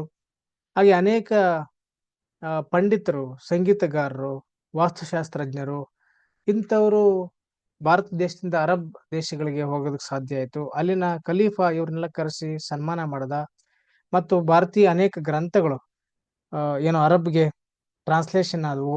ಬ್ರಹ್ಮಗುಪ್ತನ ಬ್ರಹ್ಮ ಸಿದ್ಧಾಂತ ಆಗ್ಬೋದು, ಖಂಡಕ್ ಹಾದಿಕ ಆಗ್ಬೋದು, ಖಲೀಫಾ ಮನ್ಸೂರ್ ಅಂತಕ್ಕಂಥವ್ರು ಈ ವಿದ್ವಾಂಸಗಳನ್ನ ಕರೆಸಿ ಅವರಿಗೆಲ್ಲ ಸನ್ಮಾನ ಮಾಡಿ ಆ ಒಂದು ಜ್ಞಾನವನ್ನ ಅಲ್ಲಿ ಅವರ ಆಸ್ಥಾನದಲ್ಲಿ ಬಳಸ್ಕೊಳ್ತಕ್ಕಂಥ ಕೆಲಸವನ್ನ ಮಾಡ್ತಾನೆ. ಅನೇಕ ವೈಜ್ಞಾನಿಕ ಗ್ರಂಥಗಳು, ರಸಾಯನಶಾಸ್ತ್ರ, ವೈದ್ಯ, ಖಗೋಳದ, ಗಣಿತದ ಅನೇಕ ಗ್ರಂಥಗಳನ್ನ ಕೂಡ ಈ ಅರಬ್ಬರು ಭಾರತ ದೇಶದಿಂದ ಎರವಲು ಪಡ್ಕೊಂಡ್ರು, ಅಧ್ಯಯನಗಳನ್ನ ಮಾಡಿದ್ರು.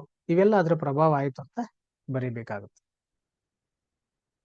ಹಾಗೆ ಇವಾಗ ಡಿ ನಲ್ಲಿ 4 ಪ್ರಶ್ನೆಗಳು ಬರೀಬೇಕು, 5 ಮಾರ್ಕ್ಸ್. ಶಾಸನಗಳು, ಪುರಾತತ್ವ ಆಧಾರಗಳು 15 ಮಾರ್ಕ್ಸ್ಗೆ 10 ಮಾರ್ಕ್ಸ್ಗೆ ಬರಬಹುದು. ಅದಿಲ್ಲ ಅಂತಂದ್ರೆ ಅದರಲ್ಲಿ ಶಾಸನಗಳು ಅಥವಾ ನಾಣ್ಯಗಳನ್ನ ಪ್ರಶ್ನೆ 5 ಮಾರ್ಕ್ಸ್ ಇದ್ದೇ ಇರುತ್ತೆ ಸಾಮಾನ್ಯವಾಗಿ. ಶಾಸನಗಳ ಬಗ್ಗೆ ಬರೀಬೇಕು. ಶಾಸನಗಳು ಅಂದ್ರೆ ಏನು, ಶಾಸನಗಳಿಂದ ಇತಿಹಾಸ ಕಟ್ಲಿಕ್ಕೆ ಯಾವ ರೀತಿ ಅನುಕೂಲ ಆಗುತ್ತೆ. ಪ್ರಮುಖ ಪ್ರಾಚೀನ ಭಾರತದ ಶಾಸನಗಳು, ಇಲ್ಲಿ ಮಧ್ಯಕಾಲೀನ ಆಧುನಿಕ ಭಾರತಕ್ಕೆ ಸಂಬಂಧಪಟ್ಟ ಶಾಸನಗಳು ಏನ್ ಬೇಕಿಲ್ಲ. ಆ ಸಾಮಾನ್ಯವಾಗಿ ಪ್ರಾಚೀನ ಒಂದು ಇತಿಹಾಸದ ಪೇಪರ್ ಇದಾಗಿರೋದ್ರಿಂದ ಪ್ರಾಚೀನ ಭಾರತದ ಪ್ರಮುಖ ಶಾಸನಗಳನ್ನ ಬರೆದು ಅವುಗಳ ಮಹತ್ವ ಬರೆದ್ರೆ ಸಾಕಾಗುತ್ತೆ. ಹಾಗೆ ವರ್ಧಮಾನ ಮಹಾವೀರನ ಜೀವನ ಮತ್ತು ಬೋಧನೆಗಳನ್ನ ಸಂಕ್ಷಿಪ್ತ ರೂಪದಲ್ಲಿ ಬರೀಬೇಕು. ಜೀವನ ಒಂದು 1/2 ಪೇಜ್ ಅಷ್ಟು, ಅವನ ಬೋಧನೆಗಳು 1-1.5 ಪೇಜ್ ಅಷ್ಟು ಇಲ್ಲಿ ಬರೀಬೇಕಾಗುತ್ತೆ. ಕೌಟಿಲ್ಯನ ಅರ್ಥಶಾಸ್ತ್ರ ಹೇಗೆ ಪತ್ತೆ ಆಯ್ತು, ಯಾರು ಪತ್ತೆ ಮಾಡಿದ್ರು, ಕೌಟಿಲ್ಯ ಯಾರು, ಇದೆಲ್ಲ ಬೇಸಲ್ಲಿ ಬರೀತೀರಿ. ಹಾಗೆ ಅರ್ಥಶಾಸ್ತ್ರದ ಪ್ರಮುಖ ಅಧಿಕರಣಗಳು 15 ಏನಿದಾವೆ, 15 ಸ್ವಲ್ಪ ಬರ್ಕೊಂಡು ಹೋದ್ರೆ ಸಂಕ್ಷಿಪ್ತವಾಗಿ ಅದು 1-1.5 ಪೇಜ್ ವರೆಗೂ ಆಗುತ್ತೆ. ಹಾಗೆ ಶಾತವಾಹನರು ದಕ್ಷಿಣ ಭಾರತದ ಒಂದು ಮೊದಲ ರಾಜವಂಶ, ಕರ್ನಾಟಕವನ್ನು ಆಳಿದಂತ ಒಂದು ಆರಂಭಿಕ ರಾಜವಂಶ. ಸೊ ಇವ್ರ ಬಗ್ಗೆ ಬಹಳ ಸವಿಸ್ತರವಾಗಿ ಇಲ್ಲಿ ಬರೆಯಕ್ಕಾಗೋದಿಲ್ಲ, 5 ಮಾರ್ಕ್ಸ್ ಮಾತ್ರ ಕೇಳಿರೋದ್ರಿಂದ ಸಂಕ್ಷಿಪ್ತ ರೂಪದಲ್ಲಿ ಬರೀಬೇಕಾಗುತ್ತೆ. ಶಾತವಾಹನರ ಮೂಲ, ಅವರು ಯಾವ ಸಮಯದಲ್ಲಿ ಅಧಿಕಾರದಲ್ಲಿದ್ರು, ಯಾವ ಪ್ರದೇಶಗಳನ್ನ ಆಳಿದ್ರು ಅಂತೇಳಿ ಒಂದು ಪೀಠಿಕೆಯಲ್ಲಿ ಬರೀತಾರೆ. ಶಾತವಾಹನರ ರಾಜಕೀಯದ ಬಗ್ಗೆ ಒಂದು 1/2 ಪೇಜ್ ಅಷ್ಟು. ಶಾತವಾಹನರ ಮೊದಲನೇ ರಾಜ ಸ್ಥಾಪಕ ಸಿಮ್ಮುಖ, ಅವ್ರನ್ನ ಆಂಧ್ರ ಭೃತ್ಯರು ಅಂತ ಕರೀತಾರೆ. ಹಾಗೆ ಬಳ್ಳಾರಿ ಮೂಲದ ಒಂದು ಶಾಸನಗಳು ಕೂಡ ಅವ್ರ ಕಾಲದ ಸಿಕ್ಕಿದಾವೆ. ಹಾಗೆ ಶಾತಕರ್ಣಿ, ಹಾಲ, ವಸಿಷ್ಠ ಪುತ್ರ ಪುರಮಾಯಿ, ಯಜ್ಞಶ್ರೀ ಇವರೆಲ್ಲ ರಾಜರಾಗಿದ್ರು. ಮುಖ್ಯವಾಗಿ ಗೌತಮಿ ಪುತ್ರ ಶಾತಕರ್ಣಿ, ಆ ರಾಜನ ಬಗ್ಗೆ ಹೈಲೈಟ್ ಮಾಡಬೇಕಾಗತ್ತೆ. ಆತನ ಬಗ್ಗೆ ಒಂದು ಪ್ಯಾರ ಅಷ್ಟು ನೀವು ಬರೀಬೇಕಾಗುತ್ತೆ. ಗೌತಮಿ ಪುತ್ರ ಶಾತಕರ್ಣಿ ಯಾವಾಗ ಆಳ್ವಿಕೆಯನ್ನ ಮಾಡ್ದ, ಆತನ ಬಗ್ಗೆ ಹೇಳ್ತಕ್ಕಂಥ ಶಾಸನಗಳು, ಮುಖ್ಯವಾಗಿ ಆತನ ತಾಯಿಯ ಬಾಲಶ್ರೀ ಹೊರಡಿಸಿರ್ತಕ್ಕಂಥ ನಾಸಿಕ್ ಶಾಸನ, ಏಕ ಬ್ರಾಹ್ಮಣ ಅಂತ ಆತ ಕರ್ಕೊಂಡಿದ್ದಾನೆ, ತ್ರೈ ಸಮುದ್ರ ತೋಯ ಪೀತವಾಹನ ಅಂತ ಕರೆದಿದ್ದಾರೆ, ಶಕಯವನ ಪಹಲವ ನಾಶಕ ಅಂತ ಕರೆದಿದ್ದಾರೆ. ಆತ ಅನೇಕ ರಾಜರನ್ನ, ಮುಖ್ಯವಾಗಿ ಪಹಲ್ಲವರು, ವಿದೇಶಿಯರಾಗಿರ್ತಕ್ಕಂಥ ಪಹಲ್ಲವರು ಶಕರನ್ನ ಫೇಸ್ ಮಾಡಿದ್ದು, ಸೌರಾಷ್ಟ್ರ, ಮಾಳ್ವಾ, ಕರ್ನಾಟಕ, ಆಂಧ್ರ, ಮಹಾರಾಷ್ಟ್ರದ ಅನೇಕ ಭಾಗಗಳನ್ನ ಆಳ್ವಿಕೆ ಮಾಡಿದ್ದಾನೆ ಅಂತ ಬರೀಬೇಕಾಗುತ್ತೆ. ಹಾಗೆ ಇಷ್ಟು ಒಂದು 50% ಆನ್ಸರ್. ಇನ್ನು 50% ಅಲ್ಲಿ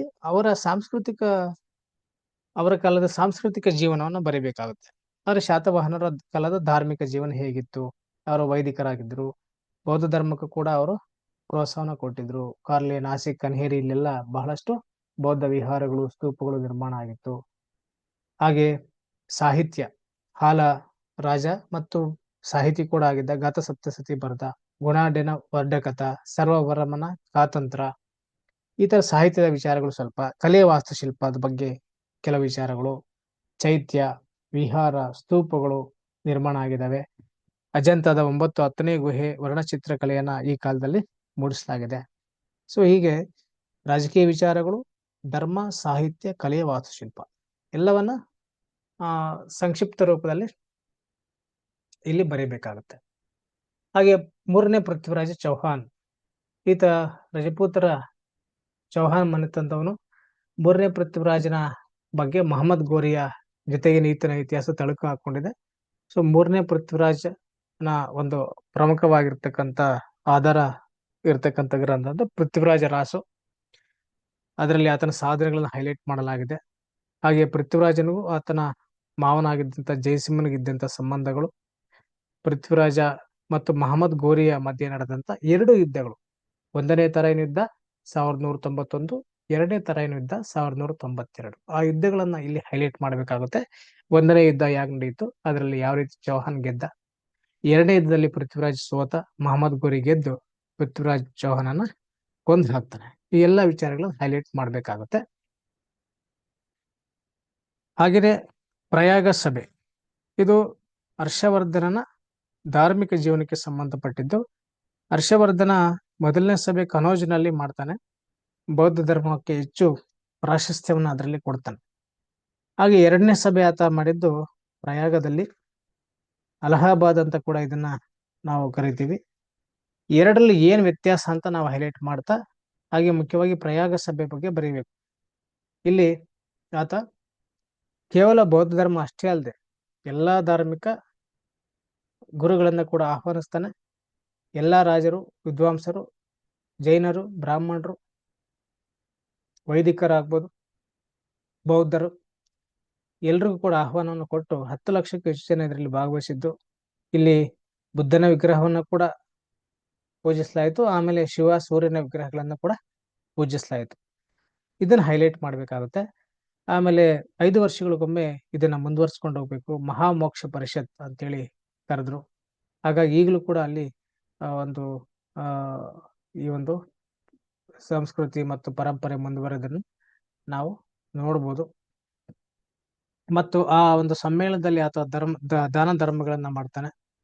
ತನ್ನ ಬಳಿ ಇದ್ದಂತ ಎಲ್ಲ ವಸ್ತುಗಳನ್ನ ಕೂಡ ಆತ ಬೇರೆ ಬೇರೆ ಧರ್ಮದ ಜನಗಳಿಗೆ, ಬಡವರಿಗೆ ಸಾಕಷ್ಟು ದಾನ ಧರ್ಮಗಳನ್ನ ಕೂಡ ಆತ ಮಾಡ್ತಾನೆ.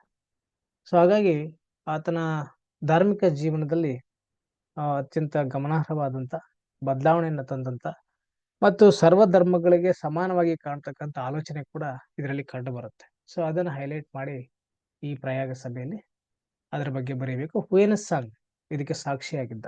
ಆತ ಕನೌಜ್ ಸಭೆ ಮತ್ತು ಪ್ರಯಾಗ ಸಭೆ ಎರಡರಲ್ಲೂ ಕೂಡ ಭಾಗವಹಿಸಿದ್ದ. ಕನೌಜ್ ಸಭೆಯಲ್ಲಿ ಬೌದ್ಧ ಧರ್ಮಕ್ಕೆ ಮತ್ತು ಹುಯೆನ್ ಹೆಚ್ಚು ಪ್ರಾಶಸ್ತ್ಯವನ್ನು ಕೊಡಲಾಯಿತು. ಆದರೆ ಪ್ರಯಾಗ ಸಭೆಯಲ್ಲಿ ಎಲ್ಲಾ ಧರ್ಮಗಳಿಗೂ ಕೂಡ ಒಂದೇ ರೀತಿಯಲ್ಲಿ, ಸಮಾನ ರೀತಿಯಲ್ಲಿ ಕಾಣಲಾಯಿತು ಅಂತ ಹೈಲೈಟ್ ಮಾಡಿದೆ. ಈ ರೀತಿ ಪ್ರಮುಖವಾಗಿ ಏನು ಆನ್ಸರ್ ಬರೀಬೇಕು ಅಂತ ನಿಮ್ಮ ಮೈಂಡ್ ಅಲ್ಲಿ ಇರಬೇಕು. ಅದನ್ನ ಬಹಳಷ್ಟು ಸ್ಪೀಡ್ ಆಗಿ, ನಿಖರವಾಗಿ ಬರೀತಕ್ಕಂಥ ರೀತಿಯಲ್ಲಿ ಪ್ಲಾನ್ ಮಾಡಿ ನೀವು ಎಕ್ಸಾಮ್ ಅನ್ನ ಬರೆದ್ರೆ ಒಳ್ಳೆ ಮಾರ್ಕ್ಸ್ ಬರುತ್ತೆ. ಹಿಸ್ಟ್ರಿ ಬಹಳ ಸುಲಭ ಆಗುತ್ತೆ. ಓದ್ಬೇಕು, ಮುಖ್ಯವಾಗಿರ್ತಕ್ಕಂಥ ಅಂಶಗಳನ್ನು ಹೈಲೈಟ್ ಮಾಡಿ ಇಟ್ಕೊಳ್ಬೇಕು, ಪಾಯಿಂಟ್ಸ್ ಮಾಡಿ ಇಟ್ಕೊಳ್ಬೇಕು, ಪಾಯಿಂಟ್ಸ್ ರೂಪದಲ್ಲಿ ಆದಷ್ಟು ಬರೀಲಿಕ್ಕೆ ಪ್ರಯತ್ನವನ್ನ ಮಾಡಬೇಕು. ಸೊ ಇದರಿಂದ ಬಹಳ ಒಳ್ಳೆಯ ಒಂದು ಸ್ಕೋರ್ ಅನ್ನ ನೀವು ಮಾಡ್ಬೋದಾಗಿರುತ್ತೆ.